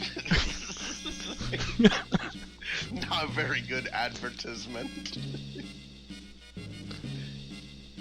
Hello, Mario falling sound. Yeah, not often you get to see Lavos shells pop up. Yeah. That has been fixed. Yeah. Welcome to Jets of Time. I hope you enjoy your stay. We are doing a Legacy of Cyrus run. It's a meme run invented by one of the runners in our community that nobody likes.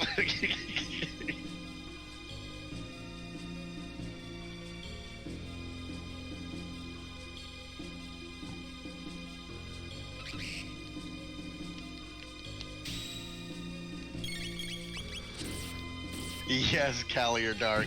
It was the Lavos shell troll seed. Yes. I'm trying to think what Mario's falling sound is.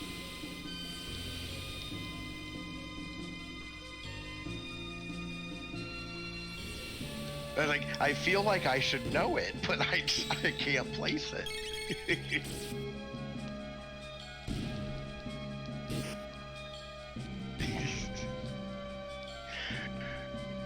So I actually really like this area. I have one thing, if I was in charge of this, there's, oh, Nova armor. Hey, look at that red mail. So there's one thing I would change about this castle, and it's not in this time period. See these, where these snakes run across? In 1000 AD, rats should run across there. I just think that would add a lot of character. Is this that sword piece? Yes, it is. Oh man, that means we aren't gonna get our jerky. Nope. What if it's the crisis arm? Well, I have another chance at it.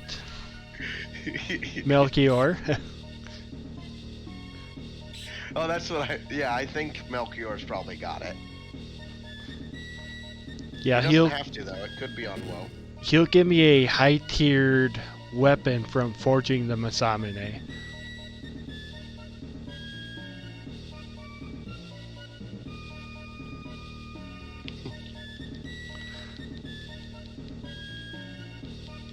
Also, I don't know if anybody Or- here is a Doctor Who fan. Or no, that's Tabin that gives me that. Oh yeah. But I always think this scene right here reminds me of the Doctor Who episode Girl in the Fireplace. There's just something about it. That'll mean something to like 4 people in chat, I swear.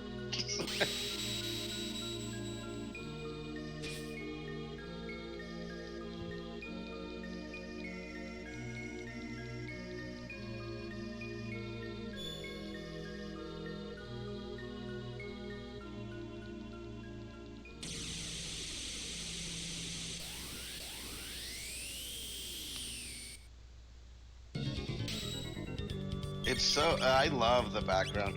I actually have a shadow box of the trial scene here because I just thought it was such a cool area, and my girlfriend made it for me, which was really nice of her.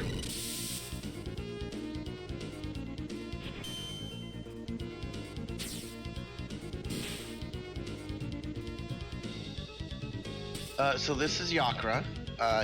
We won't get to see him for very long. You know. And Marl is confused, which does not matter to me at all.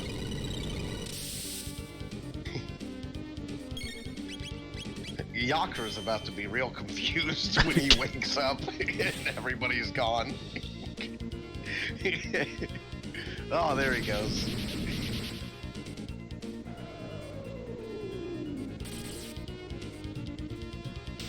You know, if I was King Guardia, I'm pretty sure I would quit hiring chancellors. After the second one turned evil and tried to kidnap my family, no more chancellors, I'm sorry.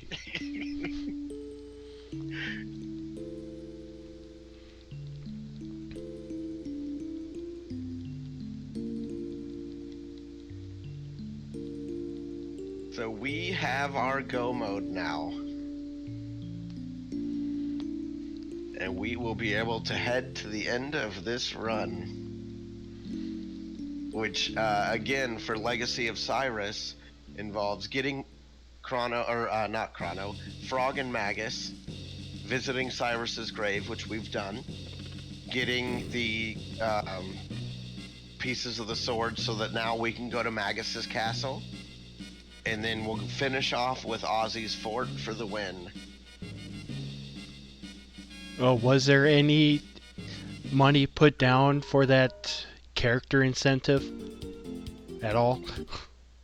Let me check here. Yeah.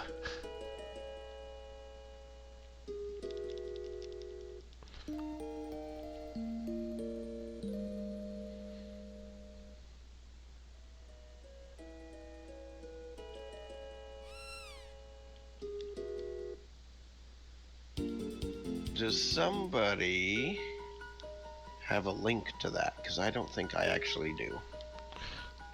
It'd be incentives. I know it pops up on the tracker once in a while.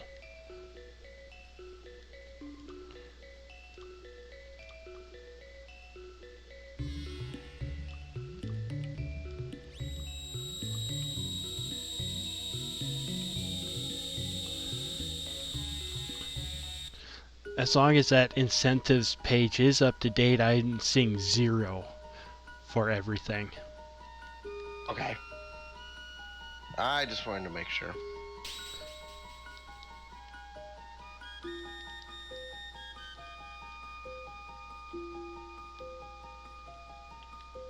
That just means you've got extra freedom. Yep. Now, next time, you guys need to make sure that he gets somebody just dreadful. Like, what would be worst case scenario? Frog, Magus, Chrono, maybe? If you didn't have a good weapon for him.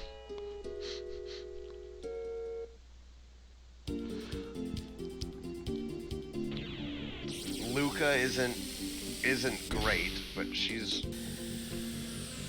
like you would be able to finish the run. There's something I've been wanting to try, and that's a Frog and Magus only Legacy of Cyrus. Like not getting a third character at all. Oh yeah. I've seen two-person runs before, but you've got to screen them to make sure they're possible. Yeah. And What Marl, was that vote for Marl is actually meta for LOC. Surprisingly. you get ice water, glacier and ice Glacier water. and ice water are both great, and they cover all your bases for the whole run. And then haste on Magus, like, that's phenomenal, of course. Next time I'm gonna donate and make you use my wood grain menu. That hideous wood grain I changed mine to, so I know I changed my battle speed.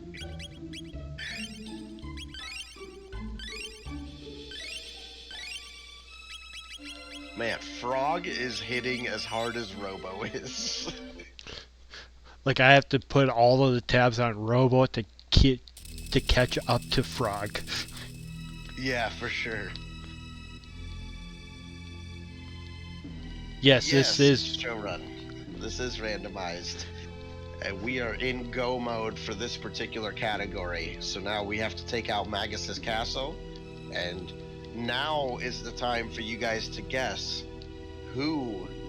which of the party characters has taken over Magus Castle.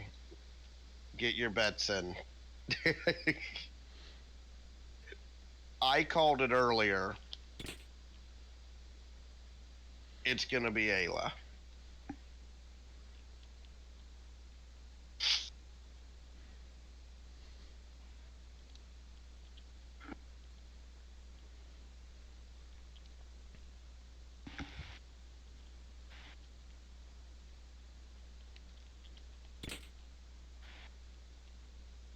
The bat movements on the statue are not randomized.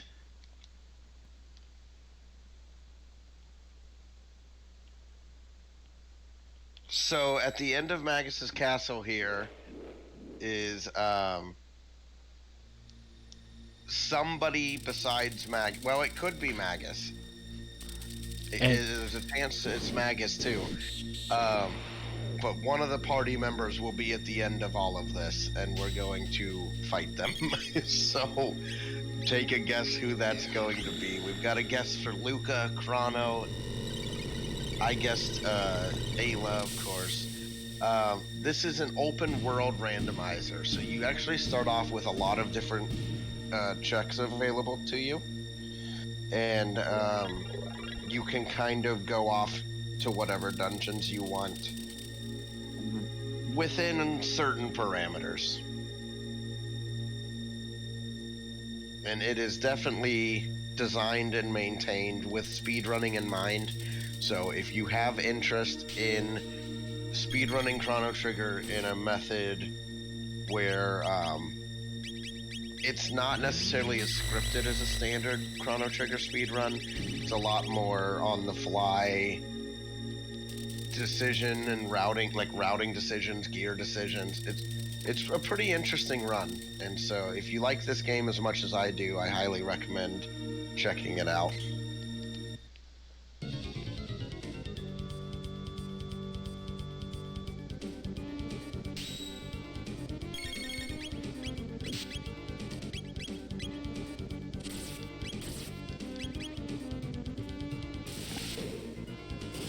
I always thought this battle scene was cool.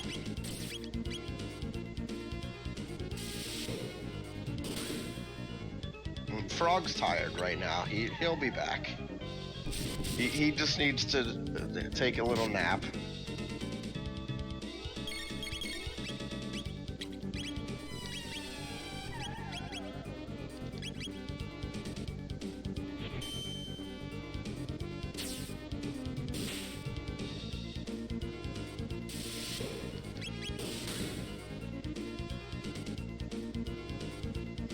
there goes Flea down. Yeah, and I let Magus get the MP Buster because this next fight he's not going to be able to do much with his magic anyway. Yeah, that's a good point.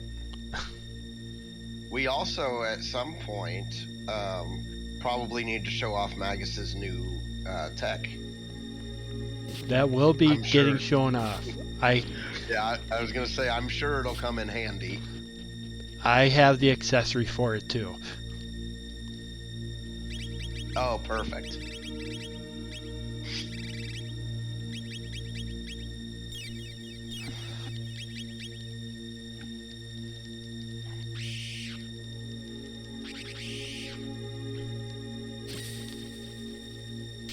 So Magus's Castle is a pretty long dungeon. Ozzy's Fort goes pretty quickly, especially if you have some good gear and usually at least one good dual tech. And being at about level 30 right now helps. Yeah, that'll help quite a bit too.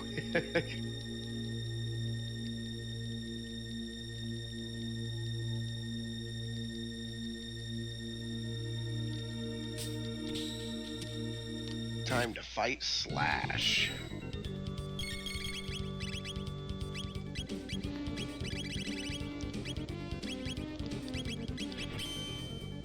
Alright, we got Leap Slash coming out, Robo Tackle.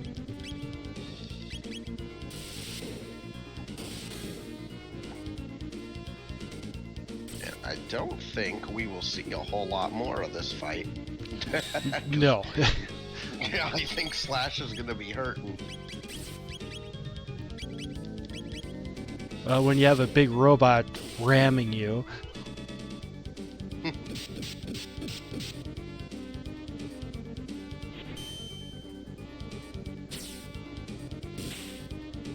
So...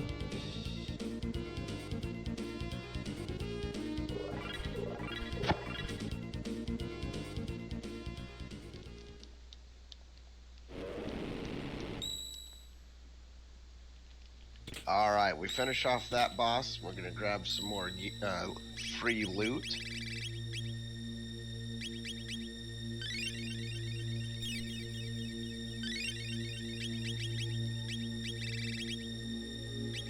And continue deeper into this dungeon. If you like runs like this, you can absolutely check out we have an official Jets of Time Twitch channel where we do events. We also do events with SpeedGaming pretty frequently for tournaments and things as well. So it was a lot of fun to get to participate in something like this, and so you guys can absolutely check out the official twitch.tv/Jets of Time to see more races and things. So just in case you're interested, as we continue through Magus's Castle, and we're going to head into the kind of the inner chambers here.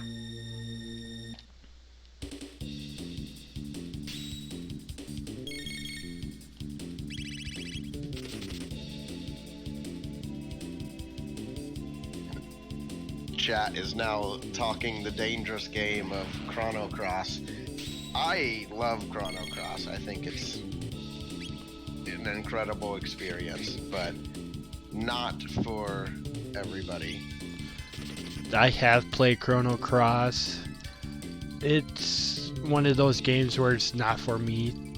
The leveling system is what got me.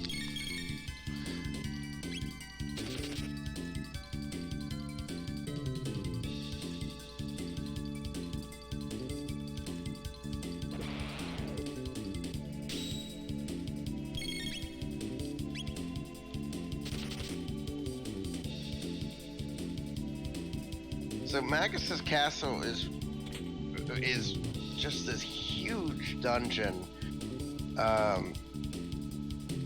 Pretty much because it's supposed to feel like endgame. Like, it's supposed to feel like...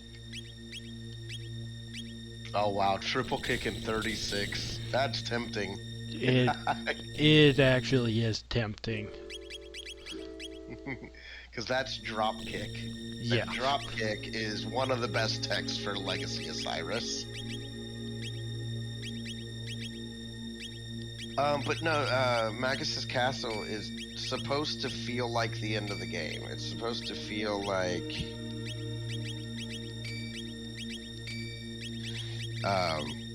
it's supposed to feel like the final dungeon, and they really build it up.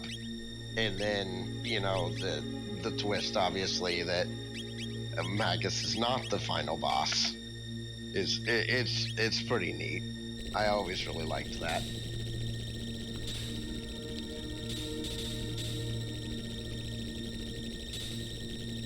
Now the question is, will you make it through the whole room?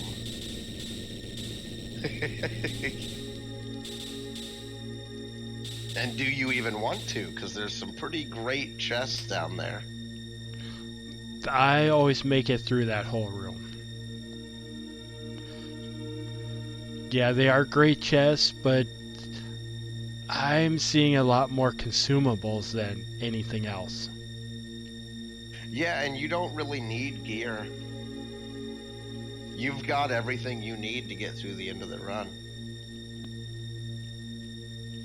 Excellent. That, you guys, some of you get that, but that was slick.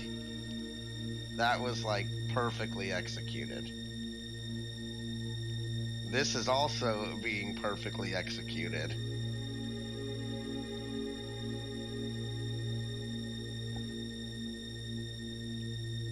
Wow. So I always call this the Donkey Kong room, because something about it reminds me of like old Donkey Kong arcade games. So that was about as perfect as you can get.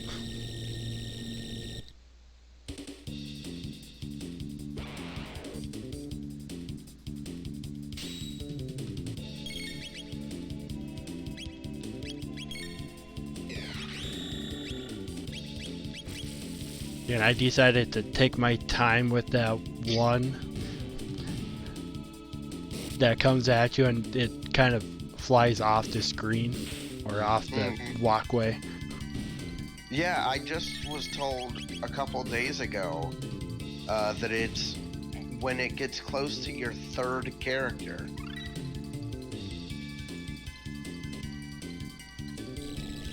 I had never put that together. So if that is true, as I was told, which seemed like is how you manipulated him, that explains why I never got that to work. Yeah.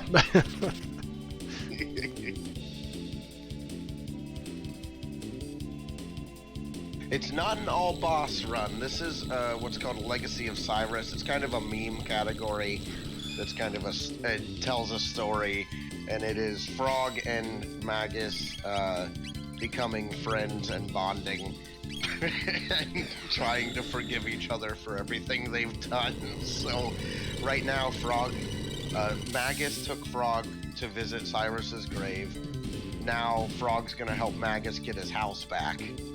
And then I just assume they're gonna move in together and be roommates. And then they're gonna go beat up Ozzy, Slash, and Flea. And I like to say Ozzy's the true main antagonist in this setup. Yes, absolutely. I always wanted a Chrono Trigger game where you play as Ozzy, Slash, and Flea as your party.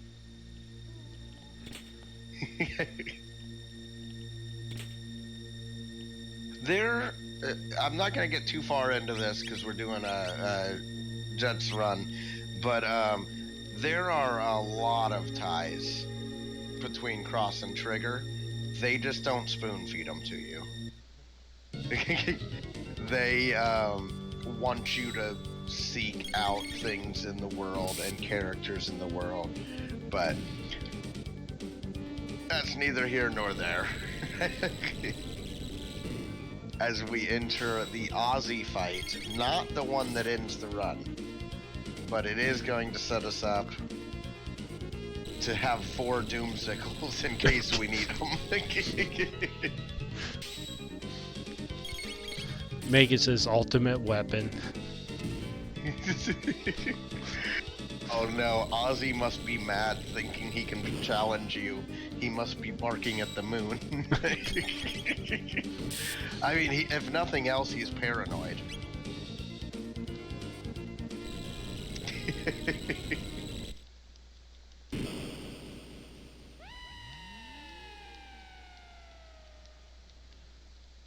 Oh, see you later, Ozzy.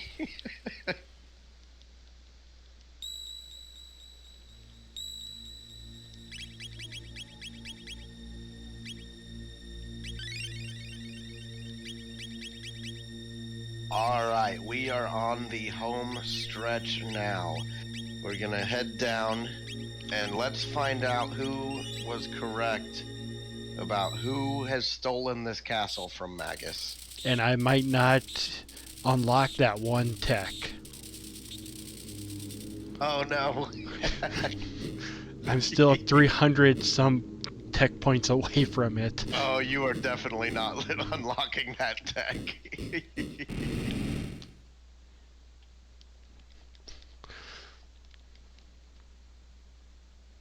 And it is Frog.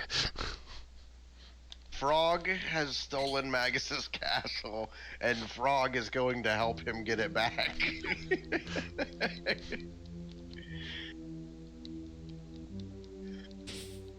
Yeah, it's funny, Tesla Coil. The Japanese was like mayonnaise, soy sauce, and vinegar. And when they did the translation, they decided maybe they could be cooler names. But that explains why in Cross you fight salt, pepper, and ketchup to fit those naming conventions. This is going to be a clean fight. So the way this Magus Frog fight works is frog versus frog with a goatee. That's pretty good. Every time Magus Frog gets hit with a spell or an attack, he changes his barrier, and then that is the only type of magic damage that can hurt him.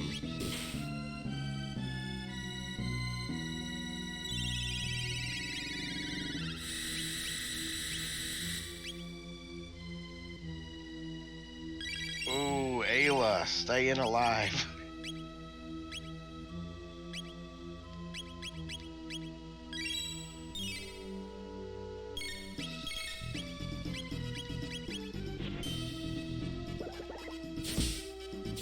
Dropkick is just so strong. Like, look at that. It's dealing 2,000. I think Magus has about 10,000 HP or so. Somewhere in that ballpark. And risking casting a spell means we are halfway through.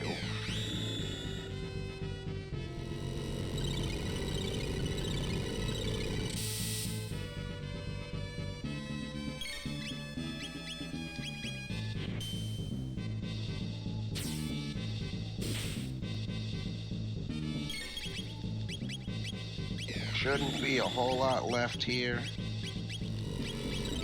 Except Ayla is out of magic. It doesn't matter. Nope. Another siren for Marl. Poor Luca is sleeping in Frog's house right now. Like, I hope everyone's doing okay. They don't need me, I guess.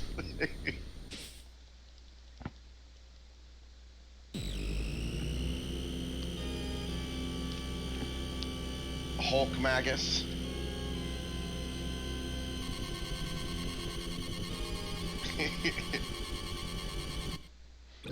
So now that we've gotten through Magus's castle, all we have left is Ozzy's fort, and time is called as soon as the cat flips the switch to drop Ozzy. And so this last dungeon, what you want to go in here with is incredibly high single target damage and fire protection if you have it.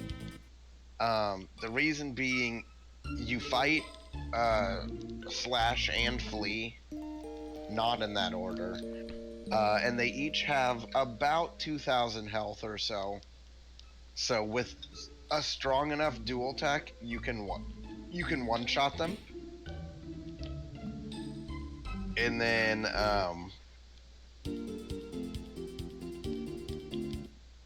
then we go into the triple fight, the 3v3 fight, and that one can be a little tough, especially if you don't have good fire protection. But you should be strong enough that it shouldn't be too bad.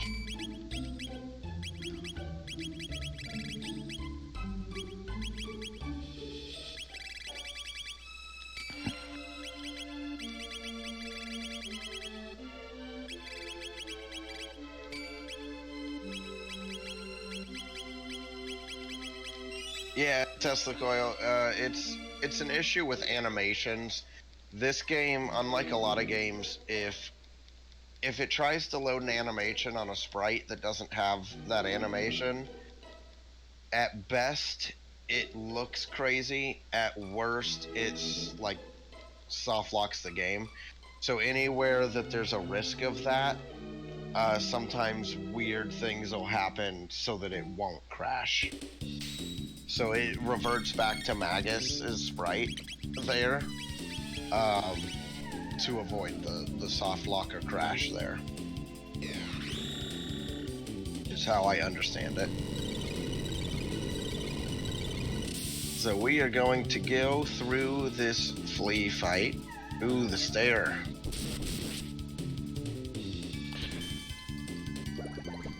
Yeah, I'm not too worried about the stair right now.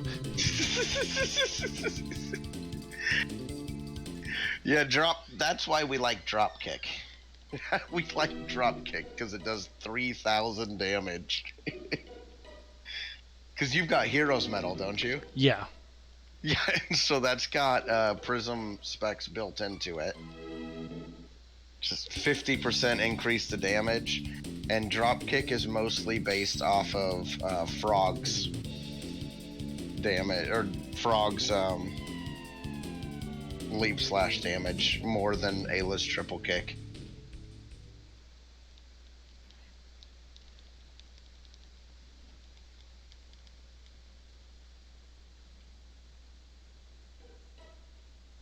Yeah, most of the developers for Jets of Time, they're all incredible people and they're all very friendly.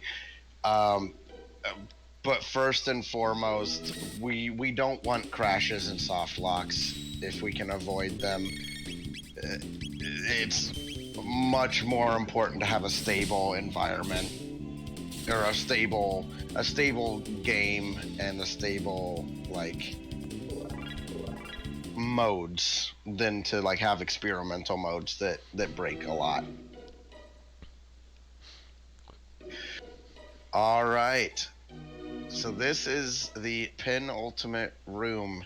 Well, I guess not technically, but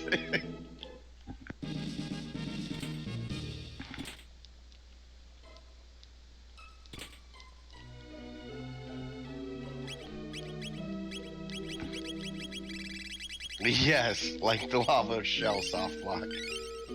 That has been fixed. I must reiterate, that has been fixed. Yeah, that was fixed the next morning, or even that night. I think it was that night it was fixed. Yeah. It was figured out and fixed. And then there's one other area that's prone to soft locks that's being fixed now, but it's not even necessarily a randomizer issue. It's there are certain areas of this game that are held together with dreams and spit. And those areas need some extra TLC. So this is the Aussie slash and Flea fight. typically you want to take out, exactly like Aku was doing here, you want to take out Slash, because Slash usually hits with a dual tech fire spell when you attack, which is the easiest to deal with, I'd say. But that single target damage, this is why we want such high single target damage.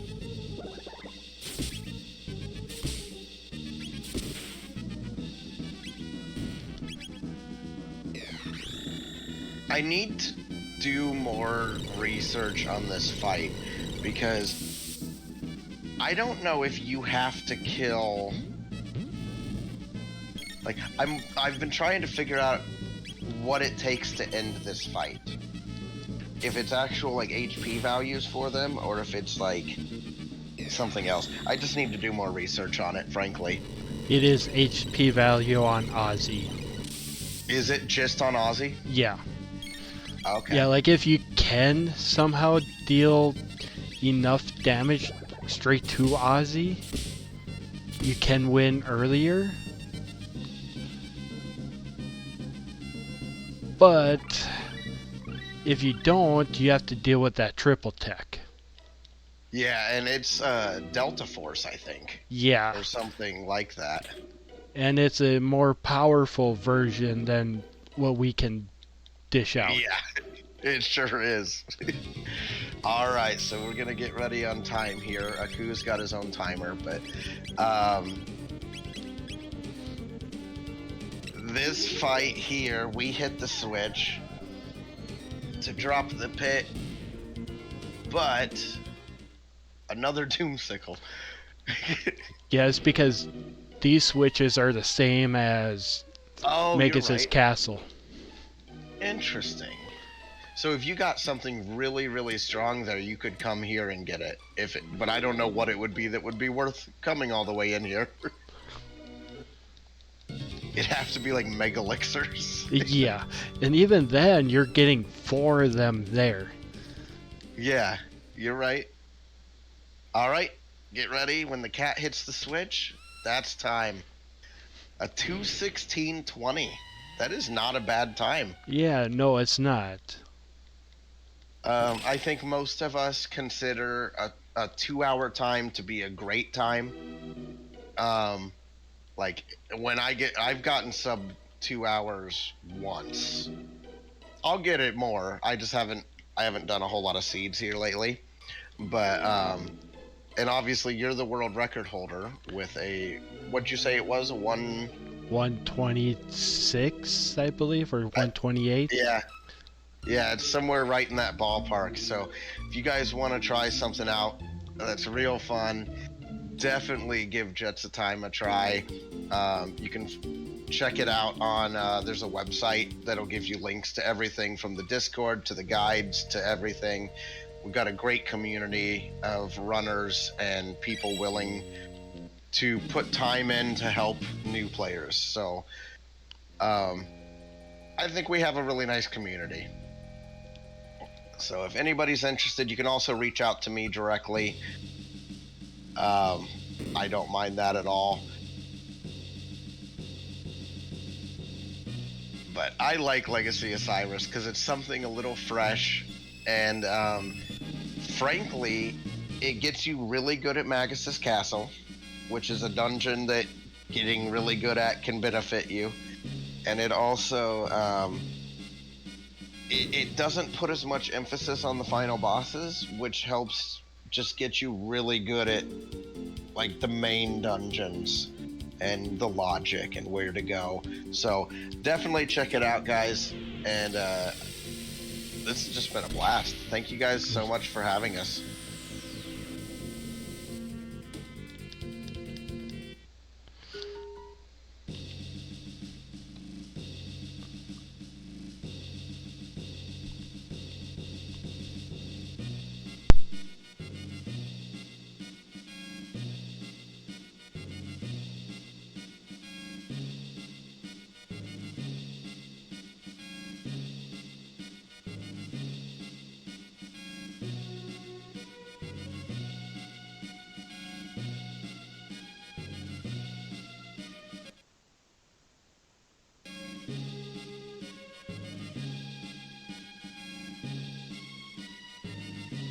Yeah, there's a few other categories a lot of us play. Race flags are incredibly popular. Obviously, that's what most of the competitive players play. Right now, Boss Rando is very popular too because it's new. And then there's a couple other game modes. I play mostly a category called Lost Worlds Plus that uses New Game Plus and a shortened version of the randomizer called Lost Worlds. Kind of uses those together to make a run that shows off both Go modes, and it's a lot of fun. Yeah, there's all sorts of stupid categories that some of us play. It's a lot of fun.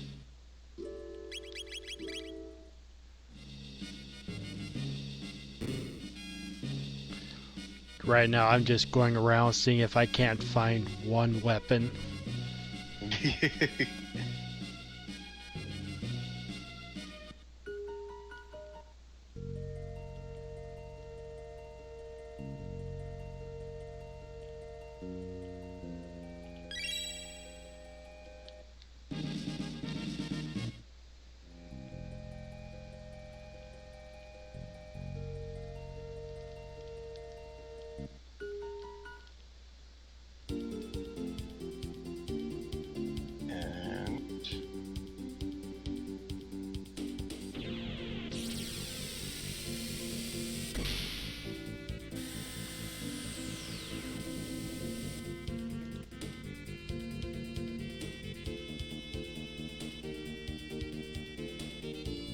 Well, thank you guys for coming and checking it out and hanging out with us. And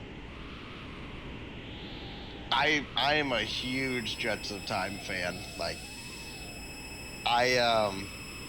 Chrono Trigger has always been a special game to me. And I used to play through it, a couple times a year. I'd do a full playthrough, all endings. And this gave me a way to do it more like a couple times a week. And I can get through a seed in 2 hours or so. It's really something special, and with the community we have, everybody tries to help each other, and you try to help each other get better, and you race different categories and stuff. It's just a lot of fun.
No, I hit a button on my side.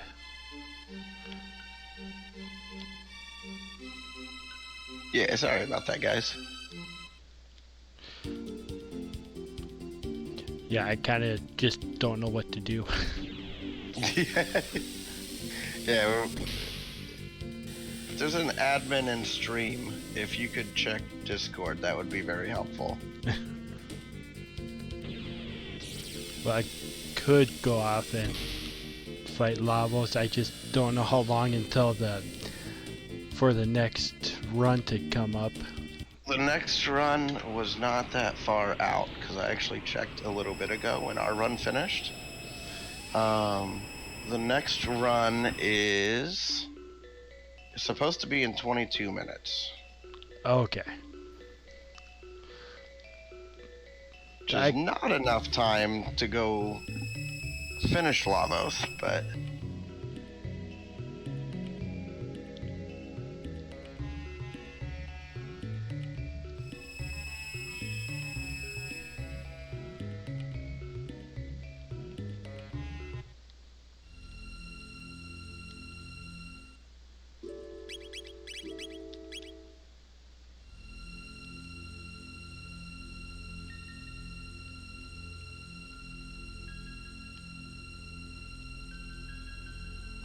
Well, I might get close. I don't have to grind. Yeah, you can at least go do twin golems. Or regular golem down to twin golem.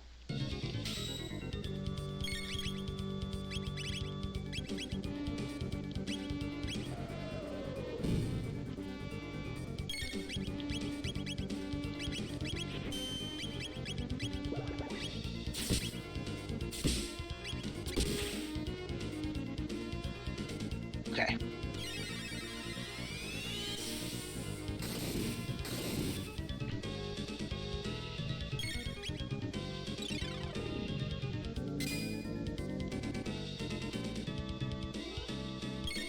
Okay.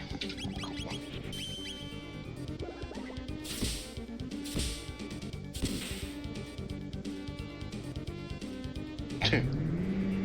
That was a quick golem. Well, when you got text doing almost 3,500. Definitely helps.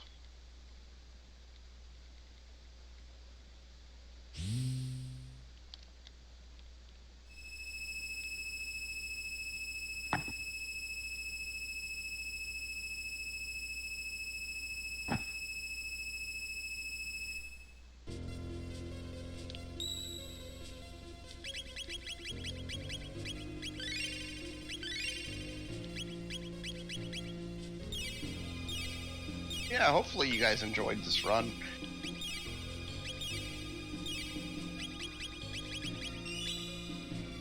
And hopefully I'll see a few of you around at the Discord sometime.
Yeah, we can show elevator strats too. Yeah, we can. That'd be a good one to show. So there's a section up ahead. That's the set of fights on an elevator and it can really be a time sink if you don't have the right text to take it out quickly. So we have a couple strategies we use for it depending what luck you get.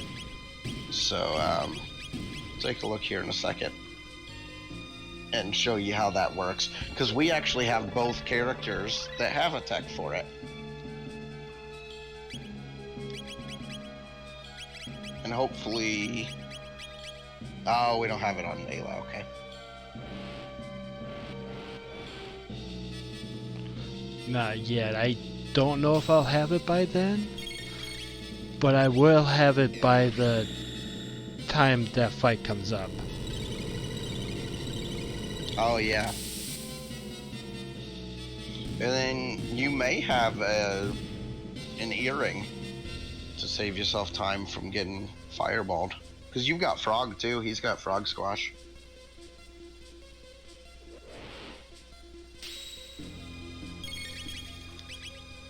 Yeah, I'm not too worried about the fireball.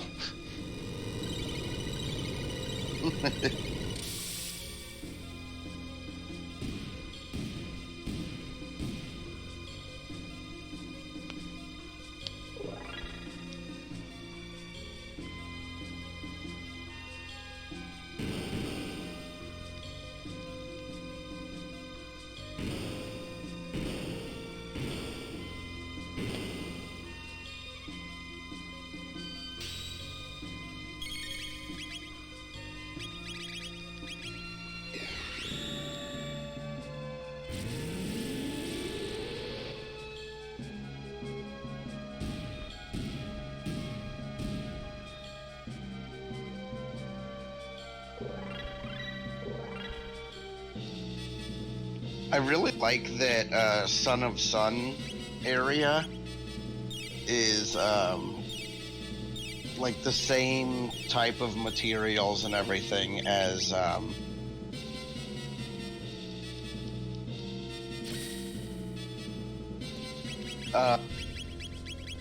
sorry, I started reading something. I like that the Sun Palace, where Son of Sun is like the same materials and kind of architecture as the Ocean Palace. I just think that's a really nice touch.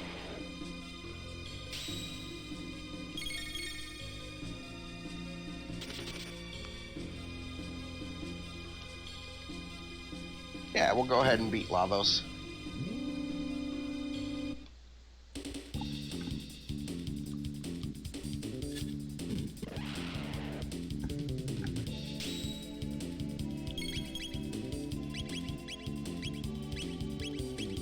If you've got time, Aku. Oh yeah.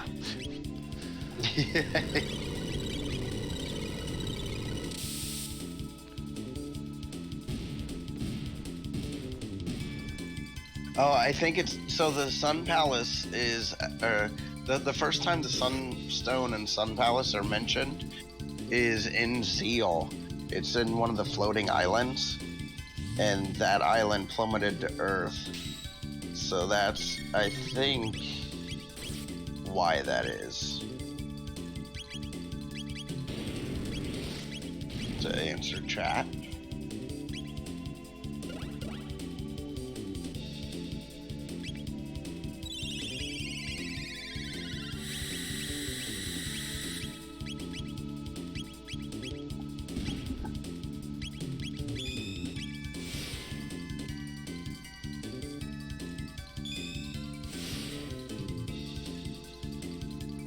Ooh, 2 health Magus, huh?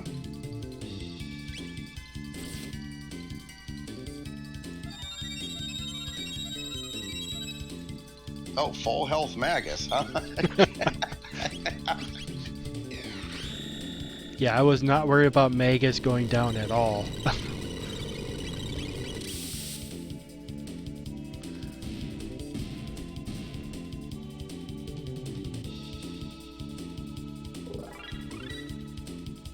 And there's Dino Tail. She learned it just in time. Yeah, so this is the fight that really is awful to do without something like Dino Tail or Frog Squash. They do more damage the lower or the more missing HP you have. And so you can one-shot all 6 of these scouters at once, which is pretty awesome. Like, it's really slow to kill them any other way. And then we'll be able to show off a couple other really neat things in this go mode here. So this is the path to Lavos here. First off is Scouter Skip, which is super neat. And we get to see that one hopefully twice. No, not twice. I bumped into them on the way in. Sometimes they are jerks.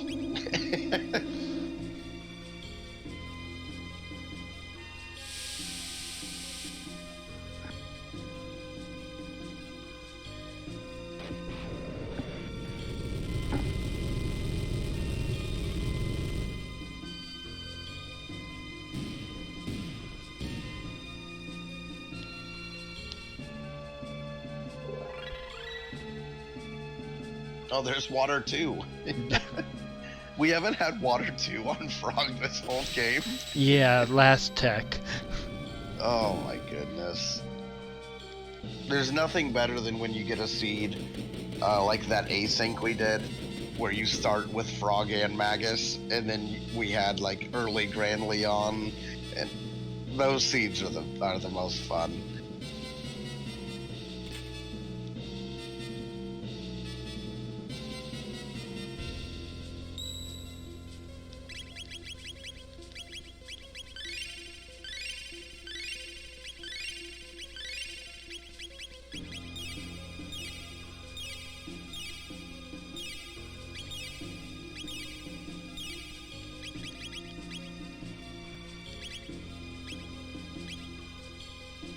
Such good gear.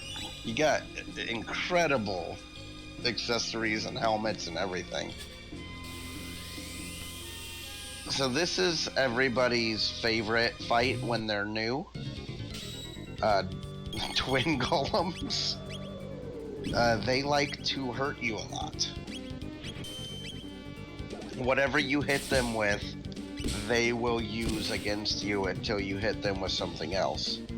And physical, they'll do this like half health thing, and then they'll chuck dodgeballs at you for about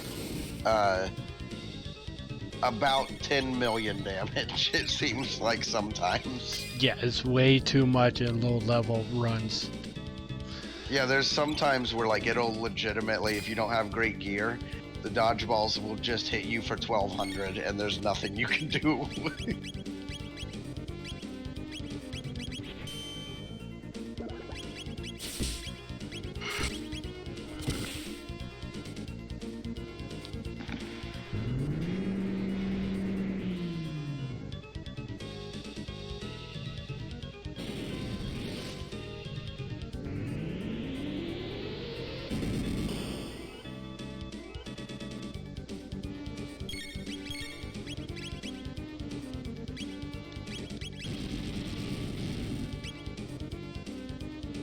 But yeah, I would definitely say twin golems are one of the first, probably one of the first bosses that will make you struggle when you're new to the runs. It can be pretty challenging. Especially with like suboptimal gear or no elemental gear. Elemental gear makes this fight like super easy. As long as you plan ahead.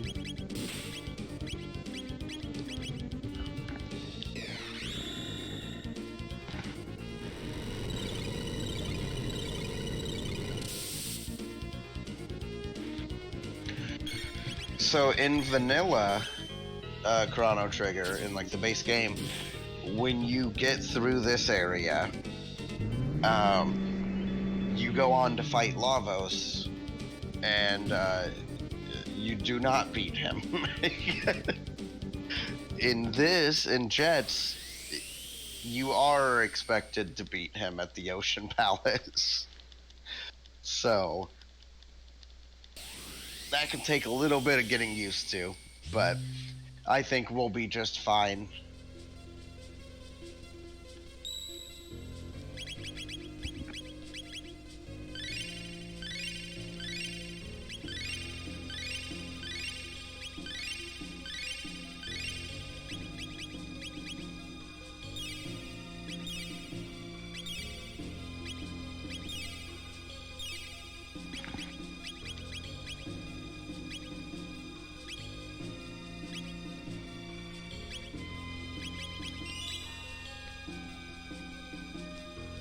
now we head into the final gauntlet here.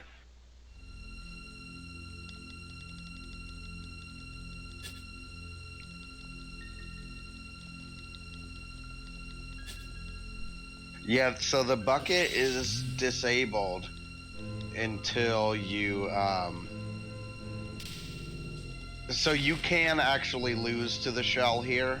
We usually don't, but if you're here super early and you really have to, you can lose to the shell here. And then you can, it'll destroy Zeal, and then you can either use the bucket or fly the Epoch into the Day of Lavos. The trouble is, if you do that, you don't get a save point inside the shell. So I don't see a whole lot of instances where you're gonna lose to the shell, but you know for a fact you're gonna beat the inside first try. Because sometimes that final boss gauntlet can just decide, ooh, anti-life. This is our new Magus tech in Jets of Time. And it is single target damage from Magus that kills him.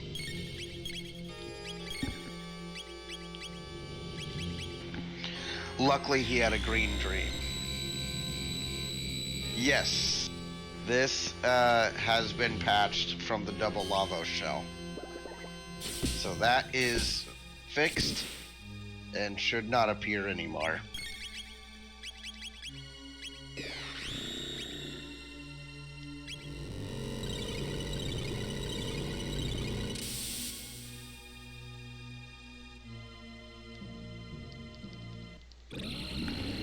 So there is shell down.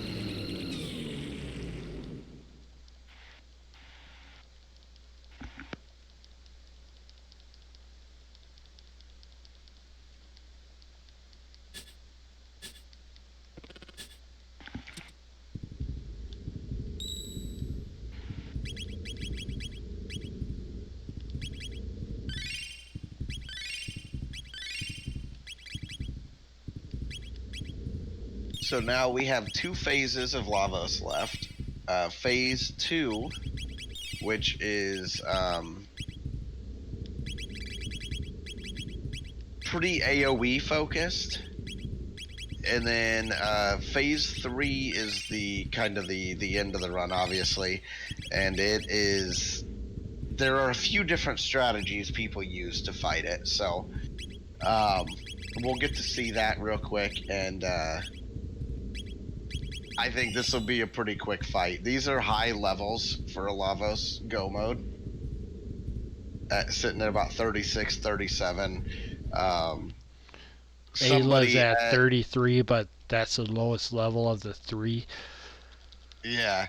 And when you're a runner with as much experience and skill as Aku, that is perfectly doable at 30, 31, 32 with bad gear or with okay gear. So 37 is going to be a little cathartic.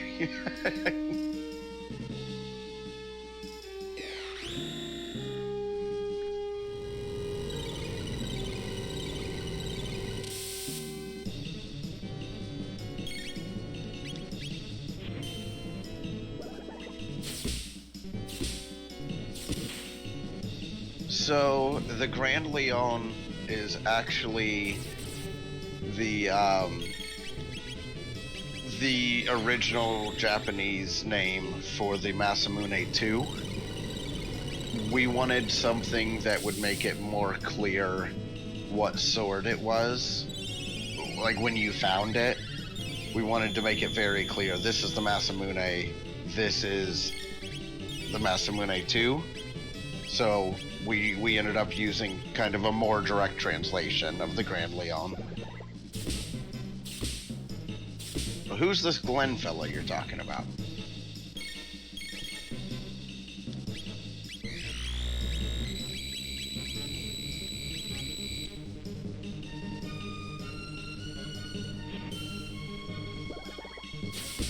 And everyone with status protection.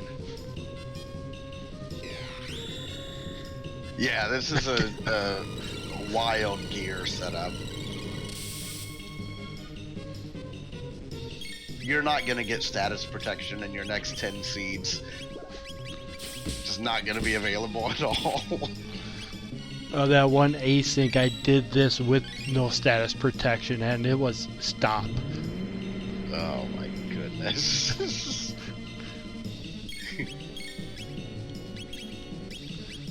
Yeah, like I want to do some testing with third eyes and evade stat.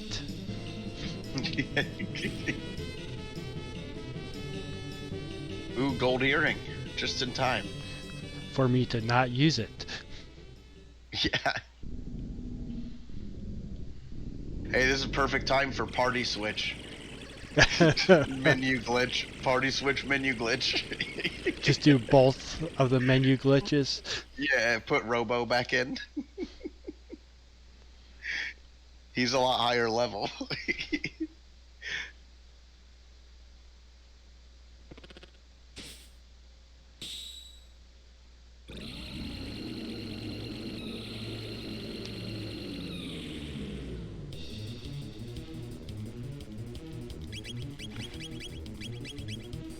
So there is a short window where you're able to open the menu in between those phases. And by doing so, we can go ahead and heal everybody up, get their magic refilled, and just make sure everybody's prepared for what's about to happen here.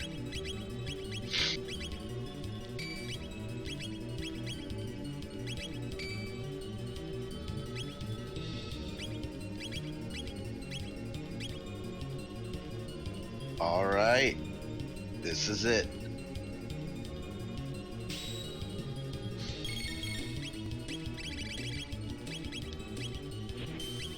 Oh, and you guys are getting a treat because this is left bit strats. This is what a lot of people use in vanilla, but it is significantly more difficult 15 to 20 levels lower. And it's risky because by taking out left bit, yes, we're going to get the defense off of the right bit really, really quickly. But we also are leaving the big guy in the middle up to do his worst.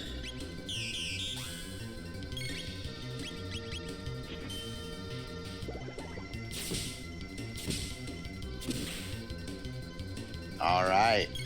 So that's doing 3.6.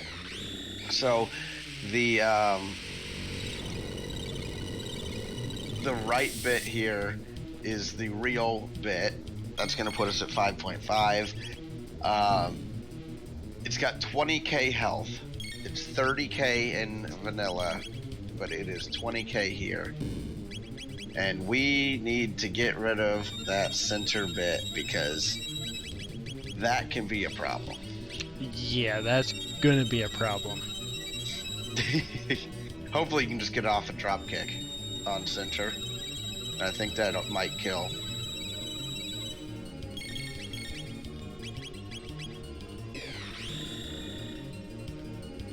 The nice thing is the defense on the right bit doesn't go back up immediately. So we're still gonna keep hitting him, which is gonna be super nice. And hopefully this kills center, which will put us in a really nice spot. Nice, and it did.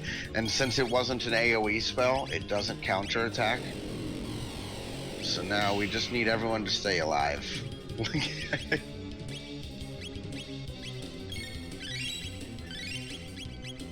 And it's drop kick time.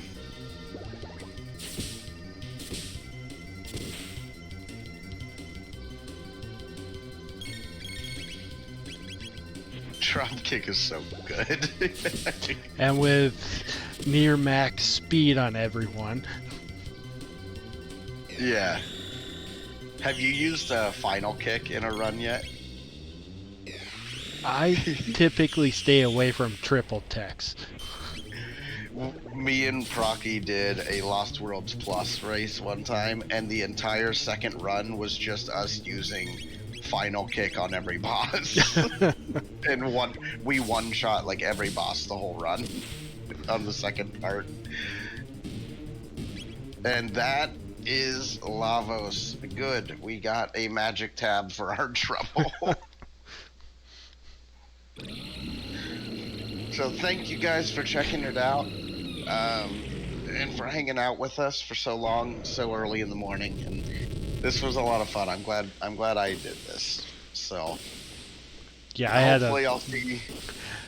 I had a lot of fun also doing this. Yeah, absolutely. And we try to do quite a few events here and there, and so definitely, if you have any interest, check out the Discord, check out the website, join us sometime. Just come play some seeds with us.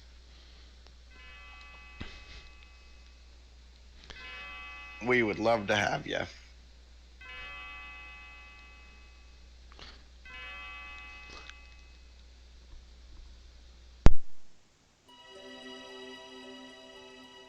And a lot of you guys stayed for this whole run too, so I really appreciate all the support and coming and hanging out and